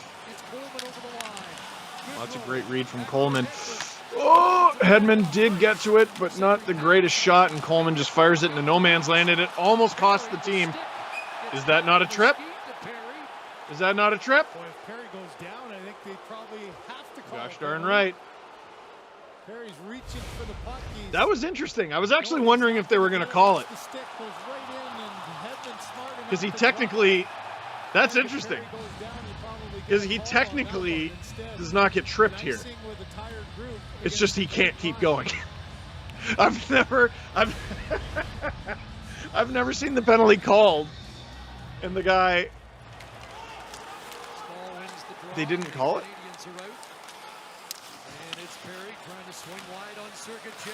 You're joking. You're joking. Again, I don't have the broadcast in my ears, so you guys would have known before I did. I assumed the look on my face was priceless. You're joking. Holy... Wow! Okay, what's anyone going to have to do? What is anyone going to have to do to take a penalty in this game, and why is it going to be against the Habs? Holy cow! I can't believe that. That's... Wow. Okay. Sure. He was the first guy on the ice here at the Bell Center this morning. John Cooper said he wanted to get him more minutes here than he got in Game 2, and this assist here, his first... Matthew Joseph's a great story. So many guys, like people forget, players had to be so patient to get their opportunity in the bubble. You know, you think about how torturous that must have been for Stamkos as he's rehabilitating. Well, what about a guy who's like on the cusp of the lineup? What about all the healthy scratches? And what about Anthony Cirelli flying in on the rush? Cirelli swooping in. Puts it back in the corner. There's Colton overspeeding it. Rookie Colton battling along the boards. Stamkos helping out. Channing, would you enjoy the playoffs being called the same as the regular season? I sure would. One late in the period to get a spark. I think I'd enjoy... Okay, would you enjoy the playoffs being called the same as the regular season? Okay, I thought you were being a smart aleck. I thought you were basically saying you want this style of game through 82 games. You want just no calls. And I was about to say, no, I wouldn't like that because everyone would leave on a stretcher by like game 40. Most teams cannot do this for even 25 games. That's why part of the reason why there's only 2 left when you get to the Cup final. But for 32 teams to play 82 games of essentially like skatey murder, which is what the Stanley Cup playoffs are, they wouldn't be able to do it. The NHL has an enormous officiating problem. I don't have any qualms saying that. I know you're on the... Oh yeah, here's Ben Bishop getting injured. This is what I was talking about earlier. Vasilevsky. He's just a wee baby. He's come a long way since then. Yeah, I have no qualms saying it. I know broadcast partner and all that. No, the NHL has an enormous officiating problem. Gary Bettman said what he said in his vote of confidence for NHL officiating, because that's what he does. Dude's a lawyer. Like, I don't think he's given an honest answer on anything in a very long time. And that's because that's his job. You know, I'm not going to tell him to stop doing his job. I'm sure he's not going to tell me to stop screaming into a camera for YouTube. But the NHL has an enormous, catastrophic officiating problem. I don't think anyone has a problem with hockey becoming harder and grittier and faster in the playoffs. It's a hard sport to officiate. No one's arguing against that. I hate that argument. Whenever someone criticizes hockey officiating, well, it's a fast sport. Nobody said calling hockey is easy. Oh my God, what? No one said stopping a shot is easy. Nick Suzuki just kind of passing it to Andrei Vasilevsky and it goes in. Nick, did you have to score right there? I was kind of in the middle of a thing. What the hell? Let me see this. What did he do? Here he comes. And he just sort of shoots it. And scores. Does it go off his stick, maybe? I don't know where Andrei Vasilevsky thought that was going. I almost called him Andre. That's how much I just want to be like, bro, you good? Well, all of a sudden that 3-goal lead is 2 with less than 2 minutes to go in the third. No 3-goal lead is safe, not in today's NHL. 2 goals, even less so. Shea Weber. Montreal all of a sudden smells blood. Less than 90 seconds to go in the second. Can you imagine if they're able to cut this to 1 before the beginning of the third? Le Centre Bell will need a new roof. With just over a minute left here in the second. It's been around for a while. It might need a new roof anyway. You know, if the Saddle Dome doesn't have a new roof, maybe Le Centre Bell. Oh, that's got to go in, surely. Oh, that's a great little chip out there. Who was that, Sergachev? And all of a sudden, less than a minute to go, Tampa's like absolutely on their heels. Fortuitous bounce, but they get the clear. Cirelli, oh, he was almost away there. Tampa's got to get a line change, and they got to somehow not give up a 2-on-0. Almost gave up a breakaway to Gallagher. 30 seconds left in the second period. Habs were down 4-1. Nick Suzuki makes it 4-2, and all of a sudden, that's an offside. All of a sudden, the Habs are right back in this thing. Producer Drew, you gotta dang it. You gotta dang it. I agree. You can't allow that. I mean, bless Nick Suzuki and everything, but he scored 2 goals in this series that can't go in, frankly. Like, that to me looked like a better scoring chance than the Suzuki goal, than either Suzuki goal. He responded in game 2 with a whale of a game, and there's a huge momentum changing. If you're a goaltender, tend the goal, and even sometimes that doesn't go so great. Tampa, that was almost another very, very, very late period chance. Holy cow. James, percentage chance Vasilevsky allows 5 goals in this game. LMAO, we're screwed. James, I have a feeling you sent that to me before that Suzuki goal went in. Yeah, you know, from that angle, it's a faster shot. I'd love to know what he did to get Vasilevsky just so fooled. Tampa, though, with an amazing start, a seemingly unstoppable start to the second period. The Montreal Canadiens falling all over themselves, giving the Lightning a 2-on-0, giving the Lightning a 2-on-1, falling down 4-1. All it takes, one moment. Oh, did you see how well timed that was with the transition? We didn't even plan that. All it takes, one moment, one shot, put it on net, and anything can happen. Nick Suzuki proves that by scoring to make it a 4-2 game. I've seen larger goals than a 2-goal lead evaporate in the third period, let me tell you. Well, and we're going to take a break in a few minutes, but before we do that, 4-2 at intermission. Taking a few of your questions before we take a quick break. Jerome says 3 out of 4 Habs goals in this series have been very weird. Yeah, there was, okay, so let me think about this. Let me see if I can do this. Philip Deneau had a good one. That was just a laser beam, really good shot. Suzuki's goal, his first goal, was a backhander at the speed of smell that just sort of rolled in. This was at least a shot. It's just, I don't know what Vasilevsky thought. Like, if he thought he was passing or... I don't know. And there was another goal. I think it was Ben Sherratt in game 1. That was the goal that went off 1,000 shins. And by 1,000, I think I mean 2. Ian, final score predictions, bro. You want me to do final score predictions the way this game is gone? This carnival of a game? I'm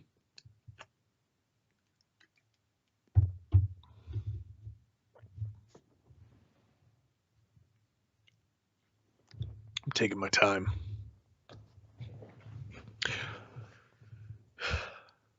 5-4.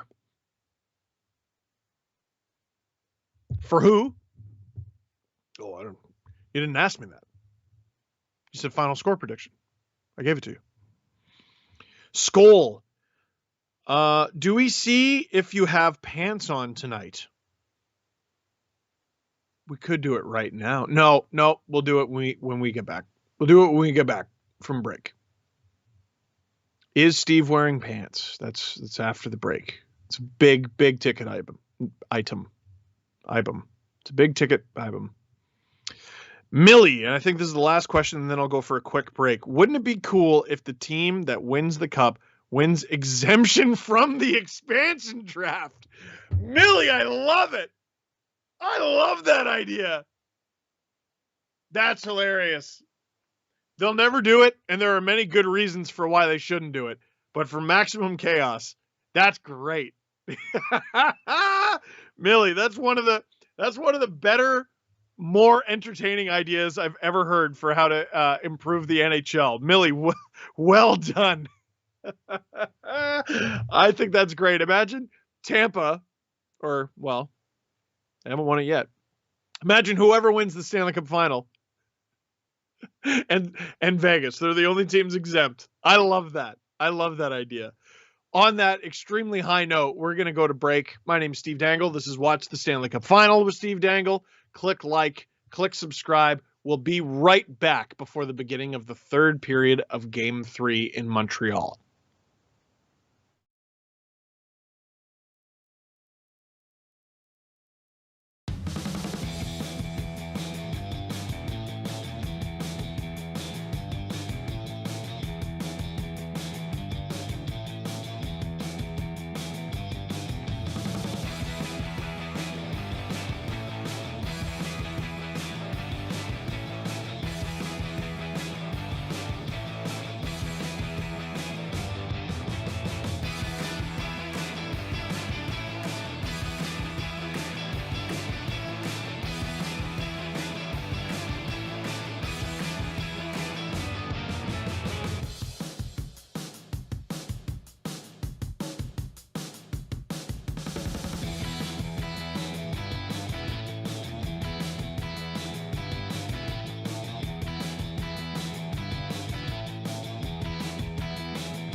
Watch the Stanley Cup Final with Steve Dangle. I'm Steve Dangle. This is Game 3 of the Stanley Cup Final. And holy cow, what a game. Here's the problem. Montreal has looked good.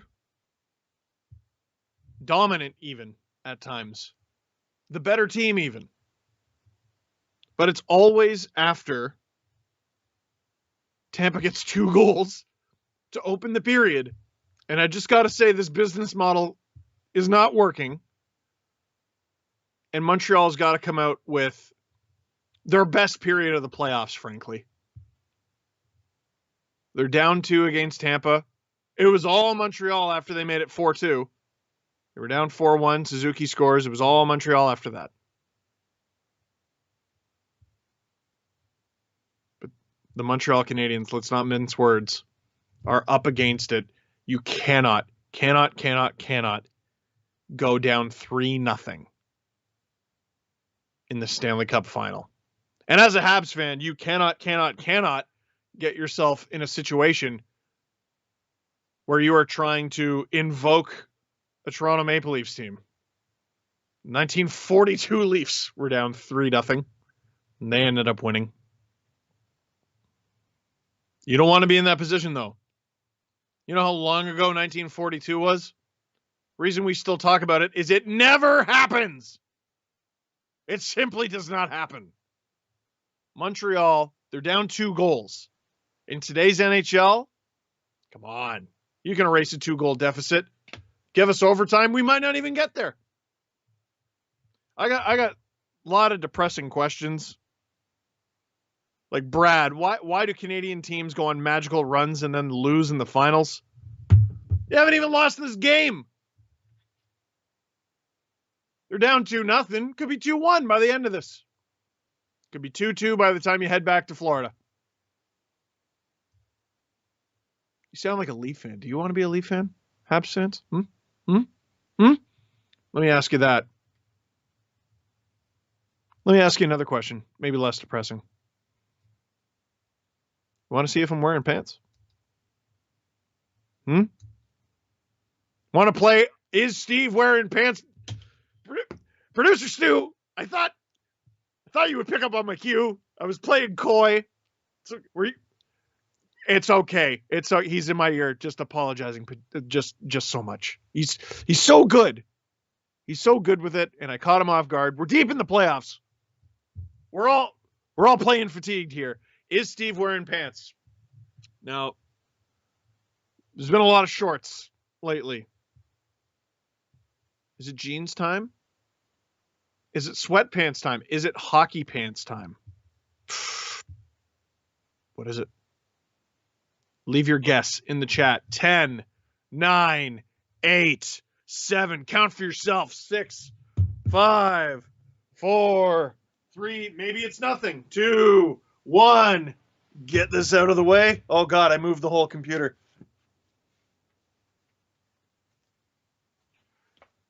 Pants. Jeans. Actual pants. It was cooler today. So I decided got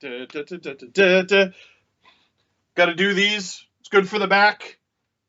Good form. Push up from the glutes. Use your hamstrings. Don't let your other foot drag. Got to have good form. This is the Stanley Cup Final. We're not here to mess around. So to answer the question on the graphic, yes.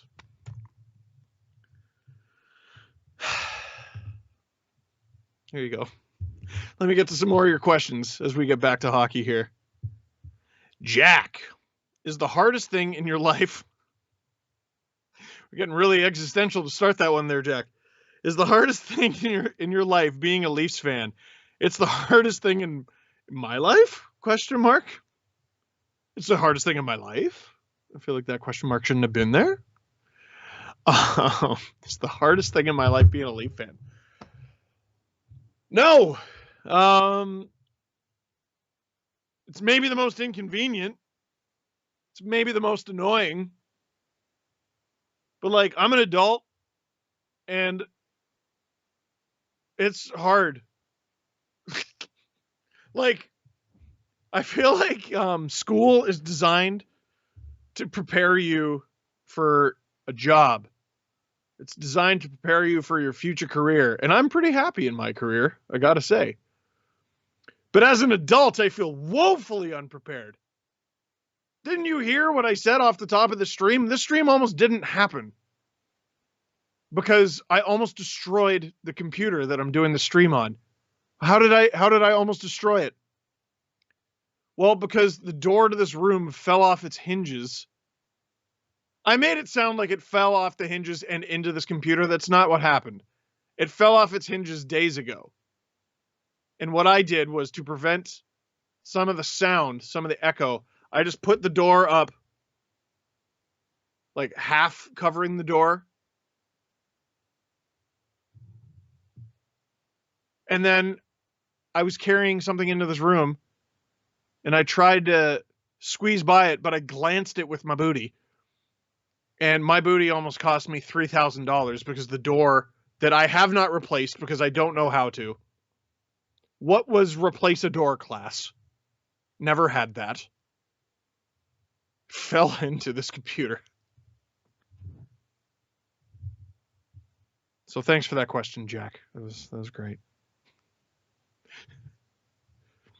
You know what the door that fell off the hinges hasn't done though? Blown a 3-1 series lead. I hate it. Justin, skinny jeans. Steve? Nope, they're regular, just fat.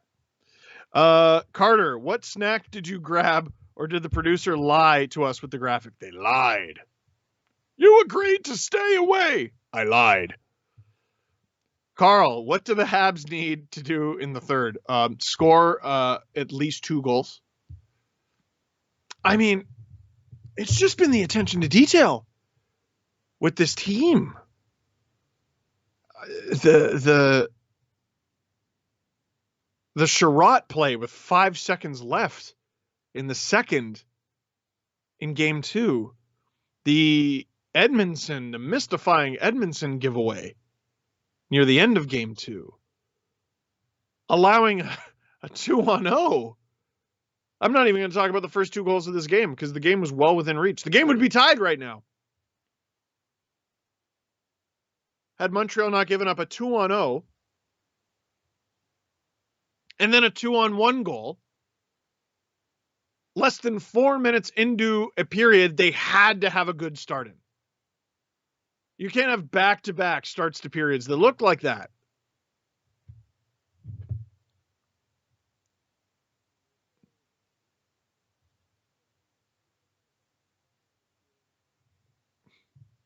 Producer Stu wants some redemption. Here.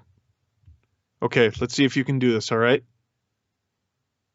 Let's see if we can do this. Are you ready, Producer Stu? Give me a you're ready in my ear. He's going to a few more seconds. All right. We're going to get some redemption. Okay, 5, 4, 3, 2, 1. Give us the game. Oh yeah. Kucherov celebrating the amazing return to action. Most points over 2 postseasons. Boy, that's a lot of Gretzky. Is he good? Do we know he's good, though? Is it confirmed? One thing we've got to stop doing in sports is making regular season stats the be-all, end-all. Oh, Gretzky. You know, he broke the record, 802 goals or whatever. And, like, why are playoff records not at the top of every list? You know what I mean? Like, Kucherov is in all-time playoff company right now with his performance over the last 2 playoffs. And it's just sort of like that little leaderboard there. You're not going to see it again until next year's playoff. But when we're talking about greatness, for goodness sakes, whoa!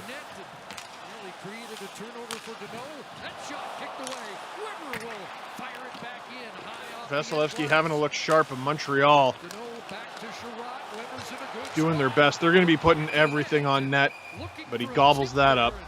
That's absorbed by Vasilevsky. Well, looking for a tip is right, and you think of one shot just changes this whole third period, and here Sherratt gets a good one, but it creates a rebound to the outside. And on the other side, you know that Weber here is waiting for some traffic in front, but that little flipper is something that Vasilevsky's done well with. Oh my God, there's so many questions.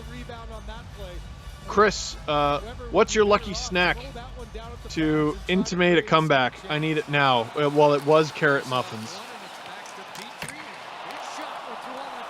But the Leafs did this really annoying thing where they would mount a really cool comeback and then lose anyway. So, can't trust the carrot muffins. Would you like to come back and lose? Carrot muffins, that's your snack.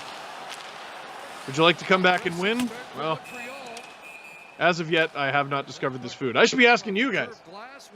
I should be asking Habs fans. I can guarantee you the talk from John Cooper was, guys, you got to be ready. What snack do you have when you want to come back from a 3-1 series deficit? Daxton, what do the Bruins need to go on another cup run? I think they got to go all in this year because they got some good young talent. You know, the best thing I can say about the Bruins is they're the Bruiniest team that ever Bruined. They have an identity and they stick to it. Really got to respect that about them.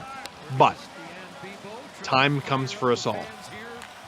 And Bergeron is not as good as he was. Marchand is not as good as he was. Pasternak's continuing to get better. So there's something encouraging. They may get Taylor Hall back. I think they're going to, if I had to make betting odds. Oh, here's a rush for Tampa. Cirelli! Oh, he can't quite get the shot. Now Montreal turns it around the other way. Suzuki with a wonderful pass. Tampa player without his stick. They're a little out of sorts. Cirelli manages to get the puck and he chips it out. That's a great chip. Great play. The past 2 minutes of the third period. Canadiens didn't get through the first 2 minutes of the My brother-in-law is saying it sounds like you need the old father-in-law to come over and fix the door. Yes. Are you watching? I'll buy the door. That was another thing, like, this is how unprepared I feel as an adult. First thing I thought of when it came off is, where do you get a door? The hardware store, I assume? But, like, I've gone there a bunch of times. I've never had to buy a door. I don't remember them selling doors. I wasn't looking for them. I've never needed a door. Who breaks a door? Oh, boy! Oh, off the post! Patrick Maroon off the post. Remember that post? There's me putting my broadcaster hat on. Remember that post? Only 3 minutes gone in this third period. Lots and lots of time to play. And there's been pandemonium everywhere. Oh, stiff shot there from Anderson. Kotkaniemi, not exactly a big guy, has been in the middle of a bunch in this series. I respect him.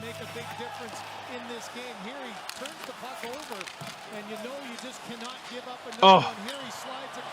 Oh, my goodness. What a great opportunity, though. Oh, and Price did not guess right at all. Maroon had more net to shoot at than he thought. Out comes Coleman, along with Goodrow. Sent down into the corner, and Jay Weber there. Montreal still with the shot advantage in this game, 27-22. Center Gustafson's there, and Stahl over the line. Stahl faked the shot. Hedman came across and knocked it away. I hate being this guy, but when someone asked earlier about fights, Eric Stahl came to me as a candidate to spark them. Because the problem is you need, like, you know, you can't just throw Josh Anderson out there. Have him be in the box for 5 minutes when you need a goal. Whoa! Big block. You can't just have him in the box for 5 minutes when you need a goal. So who's going to play the least down the stretch? Probably going to be a guy on your fourth line probably going to be a guy who has made a bunch of mistakes. Corey Perry getting up a little slow there. Weber flips it down the ice, and there's Gallagher sprinting after it, but it's an And he's tough, right? against Montreal. Icing. We'll check back in with Kyle. Okay, Chris, there's Brendan Gallagher. He was the one pushed for one at the end. Brendan Gallagher has had a very strange energy about him in these playoffs. Seems like he's been in a bad mood the whole time. Kotkaniemi not having... Sorry, I shouldn't be laughing. That's funny. There's another icing that McDonough could have just grabbed that puck as it Hey, went man. by his shoulder. Instead You of having trouble with goal. doors too? Now you I create get it, this dog. mismatch. I get it, you Sperry. Braden point around. and That doesn't get better as you get older. You just... Kyle reference. What if your hockey door breaks? Where do you buy one of those? Second period, the guy that they admit I don't think they sell those at Home Hardware, or Home Depot, or any of those. Lowe's? Ricocheted wide. Luckinen battling for it, and there's Andre Palat. Off the boards for Kucherov. That's an embarrassing phone call, too. Canadian zone, and that's enough for Do you sell hockey doors? Great play by Weber with just a quick wrister to make sure he got What, it like through you with want traffic. a door with like your team's logo painted on it? No, no. Oh, like engraved? No, you misunderstand me. There is a little tip in You front see, of it. I'm in the middle of the Stanley Cup Put that final. back through At as Vasilevsky Jesperi. had to fight through Jesperi two Kotkaniemi. bodies in front of him. Yes, that. So, sorry, can you just answer my question? Do you sell hockey doors? We need one right now. beyond Sherrod. No, I don't own the building. And Jeff Petrie in his own zone. No, the owner sent me to. Sorry. Anyway, I got way too deep in there. Anthony We're about 5 minutes in to the third period. Montreal needs 2 goals. loose, and it's chopped off his stick. Cole Caulfield with a lot of open ice there, Was there but the puck defensively. decided to go for a little bounce. That one past Sherrod. Stamkos David, what pep talk would you give the Habs in that second intermission? out there for the Lightning. What would be your go-to keywords? And it's Colton firing it back to the point. Chernak Belief McDonough would definitely be my Make go-to that play. Colton keyword. make a play. Chernak Group. sends it around, and now Stamkos I'd use is on group it again. a lot. Anthony Cirelli, former captain of the And Ottawa guys. Generals. The guys next to you in this group. There's got to be a belief in the guys next to you in this group. Scored the opening goal You've for come so far with all the guys in this group. there by Sherrod. We've always had a belief that this group had the right guys. Ross Colton on it again. See how you just hammer those keywords. Sherrod takes it away, moves it ahead, but Armia cut off there by Tyler. And like, are you ready to run through a wall right now? I am. Armia's got a stick into Matthew Joseph, just no quit. Joseph, And you know what? Montreal Shouldn't under laugh. Tampa Chances to get the puck out with and another unable to- offensive opportunity as a result of that work. And there he is again. He gets his stick back. That one gloved down by Habs Petrie. bat it down. They're still not out, though. Finally, it's Still gonna not get to out. the line. Still not out.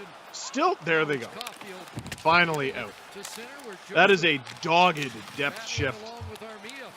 for the Tampa Bay Lightning. Caulfield's finally got to the bench. Very, Here very is good. Stahl, ready to look up ice. Hands it off to Perry, ahead for Armia. And now put down the ice. And Vasilevsky can't get that. Corey Perry in front. Armia fanned on it, Oh, back the other way. It feels like they fanned on so many shots. Almost a 2-on-1 there. Not quite. Yanni Gord Blocks that, and it- forcing John Merrill to block a shot. Merrill didn't like that. I wouldn't either, bud. One shot makes a huge difference here. Vasilevsky couldn't get a hold of that one, but a good job coming back by Goodrow to take that good chance from the slot away. Armia with a fan and then back the other way. Producer Drew says I sound like the real fake doors salesman from Rick and Morty.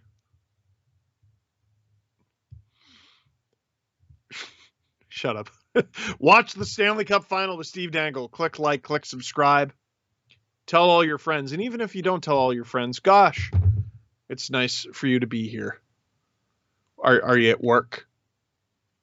You doing some homework? Are you still doing homework in July? God, I hope not. Are you at a police station? Not under arrest. I've just heard some cops watch the show. I've heard people in Iqaluit watch the show. Where else have I heard people watching this show? Oh, just at their house. There's a kid, a Habs fan, who I was told was watching the game with his mom, who's also a Habs fan, on the TV. And he said, Mom, I'm going upstairs to watch the game with Steve Dangle. And I said, good job. Good job, kid. Abandon your family for YouTube. That's my life advice for you. That is not my life advice. Don't do that. Family is precious. Thank you for watching. Health check. What's the craziest NHL video game trade you've ever made? Okay. So this is not a trade that I made, but we've all done this. I feel like if any of you have done Be a Pro on NHL, what can you do? You can enter the team that you like's farm system, or you can do it the honest way, play in junior, go through the draft, and get drafted. I did that once, and I'll never do it again. I played in junior, played in the Memorial. I did a full season in junior, and then I did the Memorial Cup. And I got drafted. First overall, Florida Panthers. Oh! Drafted first overall, Florida Panthers. And I quit very shortly after the Panthers traded Jakob Markstrom straight up for Cal Clutterbuck. Scott Clemenson was our starter, man. And I was on defense. And I got tired of losing every game 8-7. Whoa, that was a quick shot there from Palat. Stopped by Price. And it'll be a defensive zone draw for the Habs. I hope that answered your question.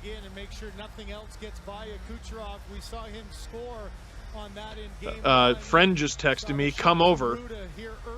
So he's not watching. Or he is, and he's being a jerk. Which is it? Benoit. Even though the Habs have more shots, doesn't it still feel like they haven't had enough shots? It feels like they haven't been converting on their chances. Tampa, they're so efficient. Every breath of air is a weapon for them. Montreal, I don't know if they're gripping their sticks or the puck's bouncing on them, but it just feels like they have all these opportunities, and they're whiffing. Vasilevsky's doing a good job absorbing rebounds. Their defense is doing a good job of clearing them. Tampa is more efficient with their chances, and they've been really good in this series at getting outshot, but having it not quite feel that way, if that makes any sense.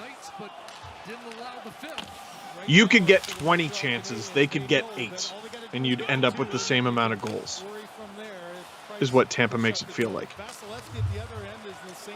I don't know if this is encouraging or discouraging, but Montreal has the most goals they've had in a game in this series. I think Montreal's offside right now. I don't know.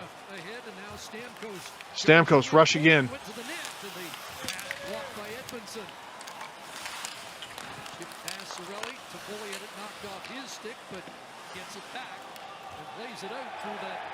Tampa makes it really exhausting for Montreal to get out of their own zone.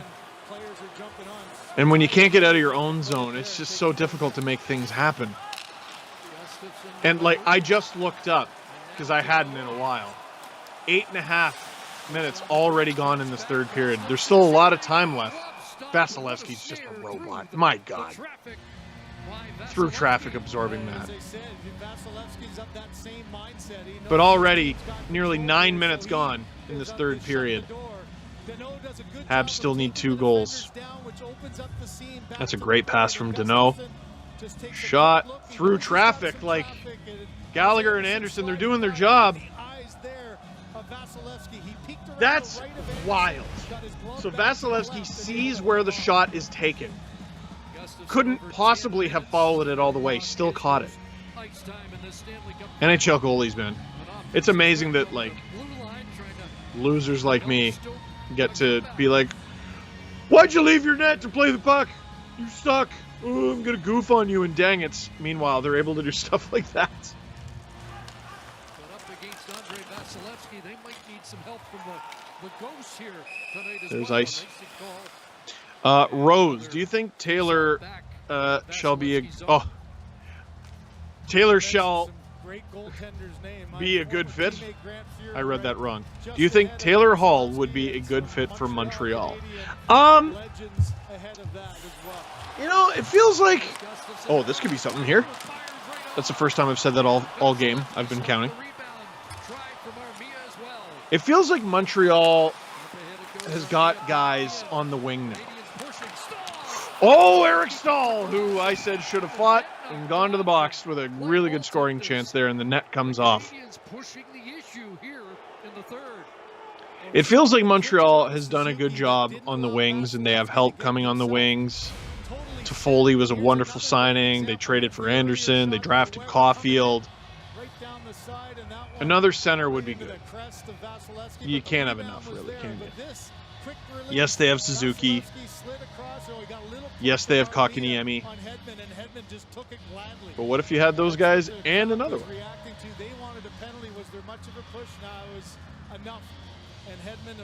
Fruit. What a name. Do you think the Sens team from 2016-17 could beat this Lightning team? Bro, no. The whole thing about that team is it was a miracle they were that far. Because they basically rode hot goaltending, hot shooting, and Erik Karlsson with a broken foot. No, that team would not have beaten the Lightning. Karlsson, he would try, but would not be permitted to play 60 minutes in a game. That's why I so confidently said the 2015 Blackhawks would get killed by this Lightning team. They had Duncan Keith, Brent Seabrook, and like who else was even healthy? Johnny Oduya? Who got hurt by the end of that? Was it Halmerson or Oduya? And then there was like Kimmo Timonen, who they would let like touch the ice, and then they'd be like, all right, that's enough. Get him off. Playing like 3 minutes a night. They stopped from Price, but this period is over. Half over. Montreal still needing 2 goals. Watch the Stanley Cup final with Steve Dangle. Mark, any chance Habs start Allen in Game 4 as we go to commercial break? Absolutely not. Not in your life. I'm Carey Price. I demand a trade. Like, literally. Buddy. Elimination game in the Stanley Cup final at home after everything I've done for you, after everything I've given to you this season and in seasons past. You start anybody but me in Game 4. I demand a trade the moment this season is over. Now, I don't think Carey Price would do that, but I'd certainly never forgive them. I also don't think the Habs would do that. Pissed off, motivated Price. I want that guy in my net every day. Are you joking? Blair, is this Habs team the worst team to make the finals in a long time? That's so disrespectful. I mean, based on where they finished in the regular season, yeah, absolutely. And like, you can't even feel insulted by that. They were bottom half of the league. Literally by the numbers, they were bottom half of the league. But like, you've been watching the playoffs, right? You know what I mean? Like, how many Stanley Cup finalists were in last place in January? That was the 2019 Blues. Right? So where do you move the goalposts? Where does that end up? An interesting Stanley Cup final for you. Go back and look at the rosters and where they finished in the standings for the 2006 Stanley Cup final between the Oilers, who were like Dwayne Rollison, Chris Pronger, and their band of merry men against the Hurricanes, who go look at the Carolina Hurricanes pre-trade deadline roster. Before they got Recchi, before they got Doug Waite. It's unreal either team made it to play each other. And I still, one of the great shames, it was a 1-goal loss, I believe 1-goal loss in Game 7. But Dwayne Rollison got hurt in Game 1. Hard to believe if Dwayne Rollison plays that whole series and never gets hurt. Hard to believe the Oilers lose. No disrespect to Carolina, they obviously won. A young Eric Stahl was on that team. Young Eric Stahl was a monster. Monster. Young Cam Ward, even more so. Oh! Tampa Bay, man, always dangerous. Ooh, that looked like it hurt. He gets up, though, ooh, very gingerly. That looked like it hurt.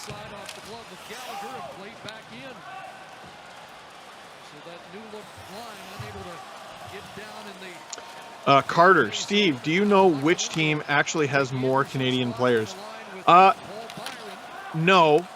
I used to count all that stuff, and I just really don't care. I believe the answer is Tampa.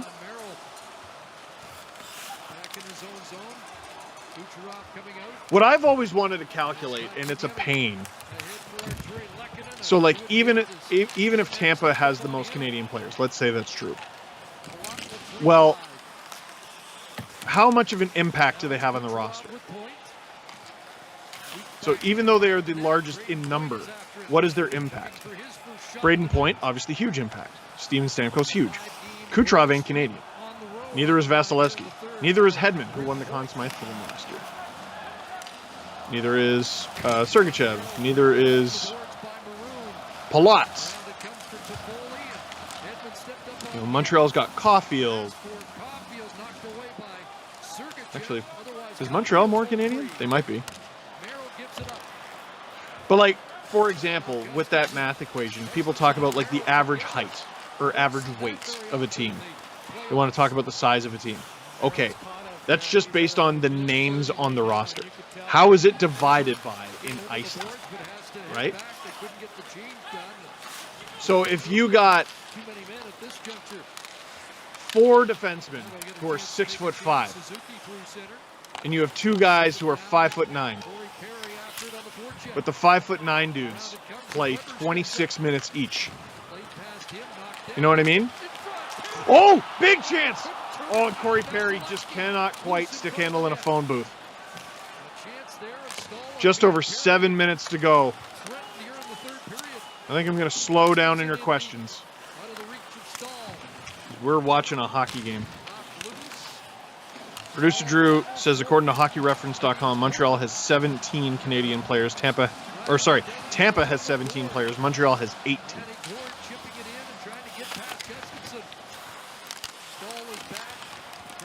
Montreal's might have had a more significant impact, though, even though Tampa has...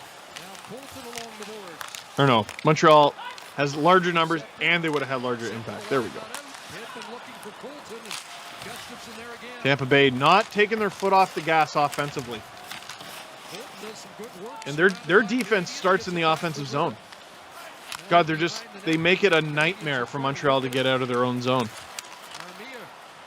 Make it really, really difficult. And here they come again. How are you supposed to score a goal? You can't cross the red line.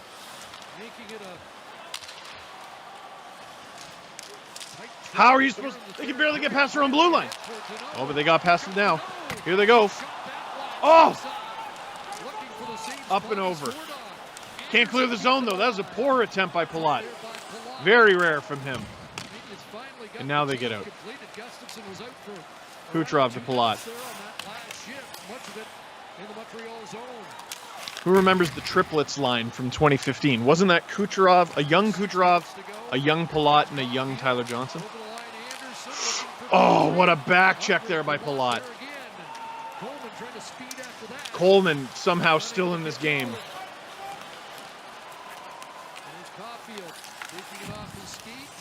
Caulfield trying to get anything going. Boy, I don't know what the game plan is for Montreal here. They can barely get across center ice, so it's hard to even dump and chase. Price taking it upon himself with 5 minutes to go here. Montreal needing a break. Needing sustained zone time. Great effort from Perry there with the stick lift.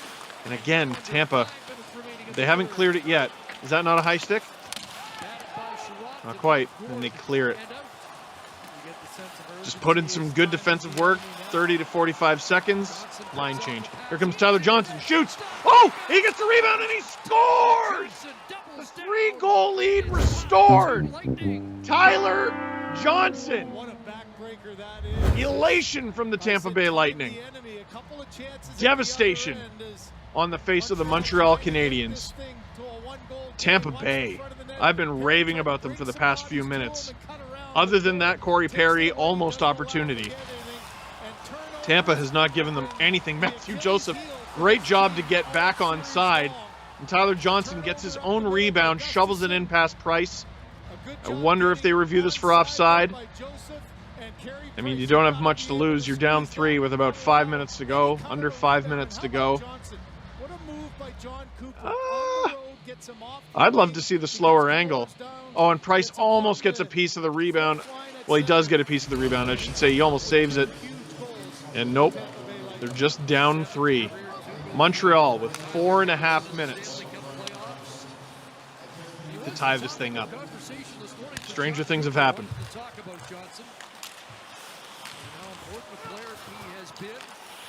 Leafs erased a 3-goal deficit against Columbus in Game 4 last year.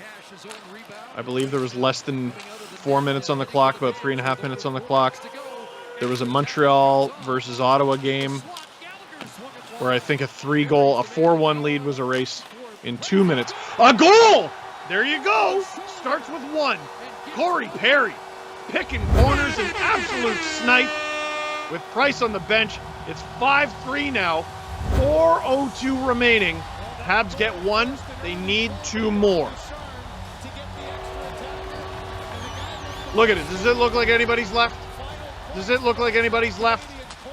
You got to believe in your group of guys.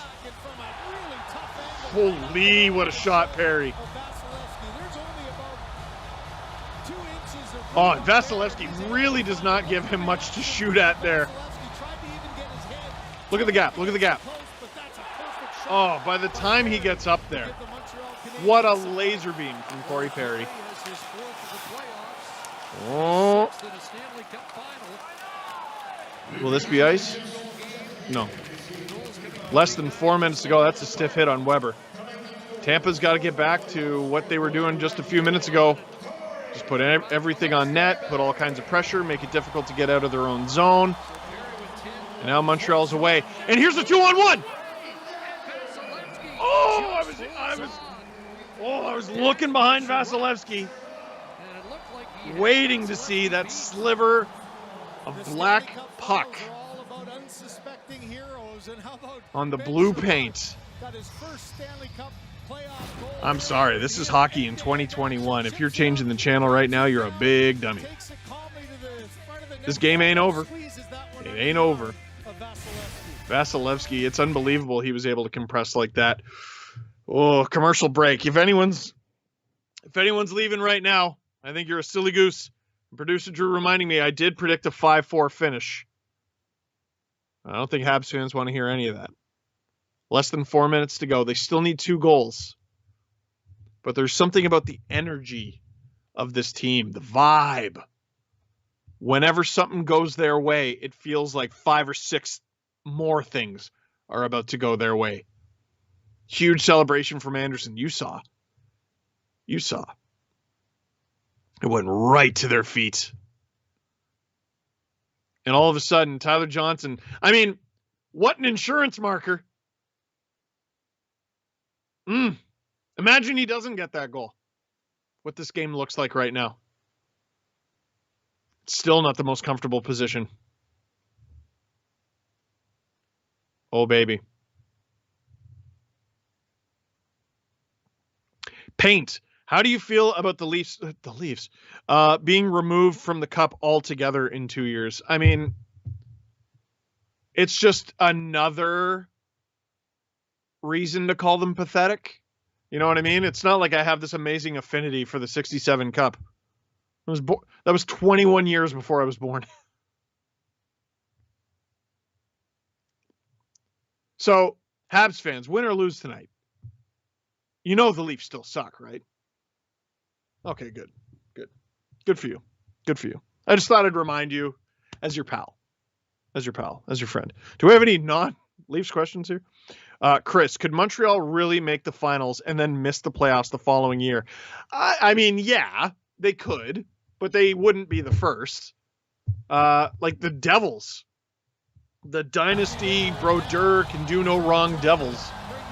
They did it. I still remember watching the highlight show when I was a kid. And breaking news, last year's champs are this year's chumps. But enough of that. 3.5 minutes to go. Less now. Montreal needing 2 goals. Yanni Gourde dogged on the puck. Almost a breakaway there for Barclay Goodrow with an empty net. And oh, there it is. Blake Coleman from Barclay Goodrow, just like in Game 2. Tampa Bay. I mean, one thing I've talked about over the course of these Stanley Cup playoffs on these streams is cautioning not to crawl into a shell. Oh, it's a bit of a giveaway from the youngster. Caulfield and Petrie getting crossed up. One thing I've cautioned against is crawling into a shell, taking your foot off the gas, and just trying to do nothing but defense. That is the complete opposite of what Tampa has done in this third period. But you see the players, they're going nuts, they're hugging each other on the bench. Why not? You should feel good about yourselves. But absolutely every veteran on that team should be letting everyone else on that team know this isn't over. Teams almost never come back from being down 3-0 in the Stanley Cup final. Almost. It's not impossible. Chris, on July 12th, the Team Canada 50-50 fundraiser is launching to give you the Will says, Steve, please tell me a reverse sweep is possible. Sure is. You know, it hasn't happened in the Stanley Cup final in quite some time, but the LA Kings, when they won in 2014, and I totally forgot this, they were down 3-0 against the San Jose Sharks. The Boston Bruins, the year before they won the Cup, in 2011. In 2010, they were up 3-0. How about this? They were up 3-0 on the Philadelphia Flyers, blew it, get to Game 7, get a 3-0 lead, and blew that. They blew a 3-0 lead in 2 different ways. And then the next year, they sweep the Flyers en route to a Stanley Cup. You might remember that. Talk about exercising your demons and slaying your dragons. I cannot hear the broadcast, and I imagine neither can you. It's got to be a quiet Centre Bell right now. Tampa up 6-3 with 2 minutes to go, and barring a miracle, the Tampa Bay Lightning will take a 3-0 series lead over the Montreal Canadiens in Montreal. Fans starting to head out now. But it's amazing with 2 minutes left and a 3-goal deficit, how many of them are still there. You might as well stick around. You've been waiting over 10,000 days for this moment.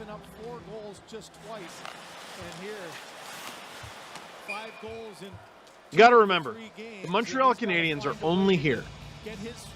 Like, what am I about to say? Asterisk? Canadian division? No. They're only here because they did not give up in the first round. They got shut out 4-0 in Game 4 of the first round. It looked like a joke. It looked like the series was over. They come back roaring in the first period of Game 5. I think it was a 2-goal effort from Joel Armia. He was amazing. Yes, they did blow a 3-goal lead, but they won it in overtime. Game 6, again, clearly the better team. Yes, they blew a 2-goal lead. but they won it in overtime. Game 7, easily their best game of the series, of the playoffs up to that point. And from that point onward, they were a complete juggernaut, sweeping the Jets. After game 1 against Vegas, really, really, really making Vegas look mediocre. But Tampa, boy, do they seem to have their number. Watch for the shenanigans in the final minute here. Tampa up big. You're only going to see the fourth line from them, I imagine. You'd think Montreal would want a pound of flesh here.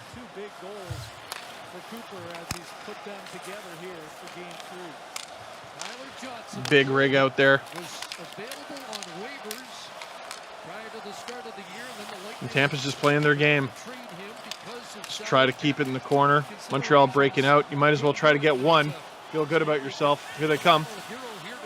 Stop from Vasilevsky behind the net. No going. Ooh. Oh, Price is back in there.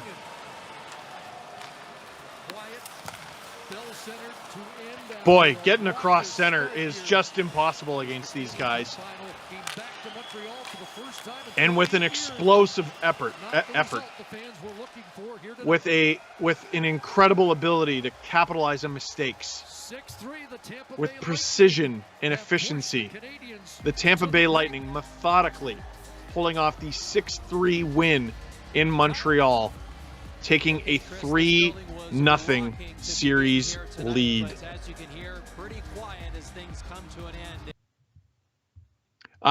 So I'm told a bunch of Leafs fans, well, probably fans of other teams too, but a bunch of Leafs fans are in the chat saying Habs suck.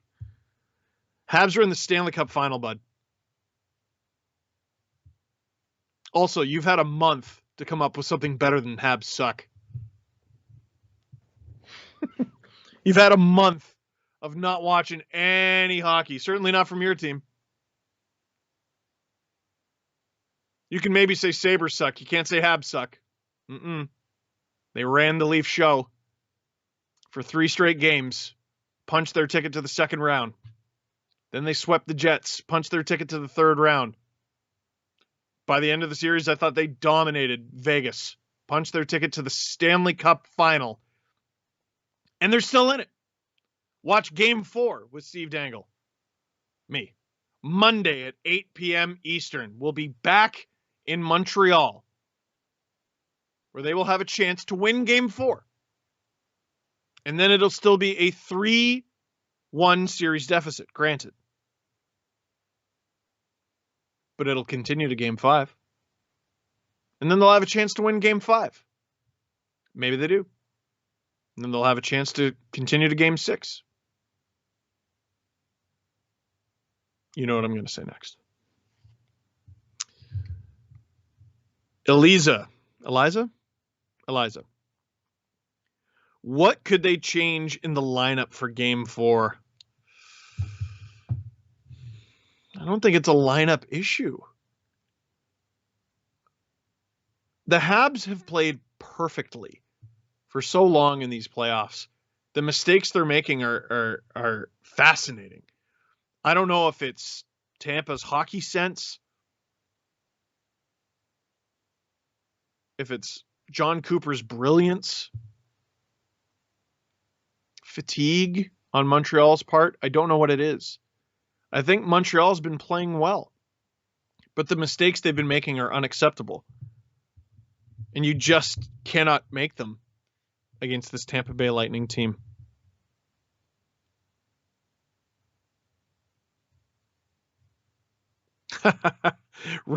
Rick Sanchez. First of all, I don't think that's your real name.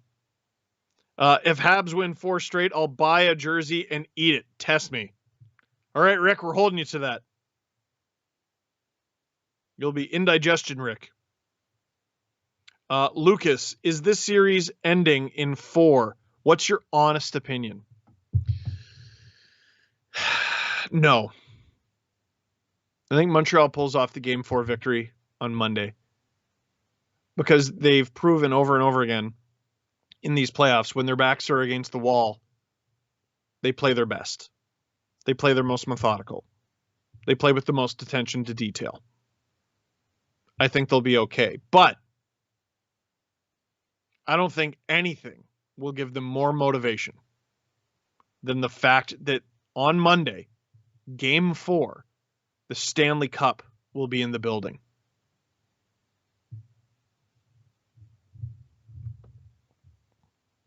Sukvir, I think this is the first game of the playoffs that is honestly all Carey Price's fault. No. Listen, he certainly wasn't at his best, but his fault? I'm sorry. You can't allow, the winning goal of this game was scored on a 2-on-1. The third goal of this game was scored on a 2-on-0, which I know for a fact is not Carey Price's fault. Maybe it feels like Carey Price's fault because the Habs have been relying on him for like a decade and a half now. Carey Price's fault? I don't know. But Carey Price is going to have to play the best game of his life on Monday. The whole team is. And then they're going to have to do the same thing again on Wednesday and Friday and Sunday if they hope to win the Stanley Cup. Ladies and gentlemen, watch the Stanley Cup final with Steve Dangle. I'm Steve Dangle. Thank you very much for watching this stream. Click like if you like the stream. Click subscribe so you don't miss the next one, and you won't want to miss the next one because the Tampa Bay Lightning are taking a 3-0 series lead in the 2021 Stanley Cup final.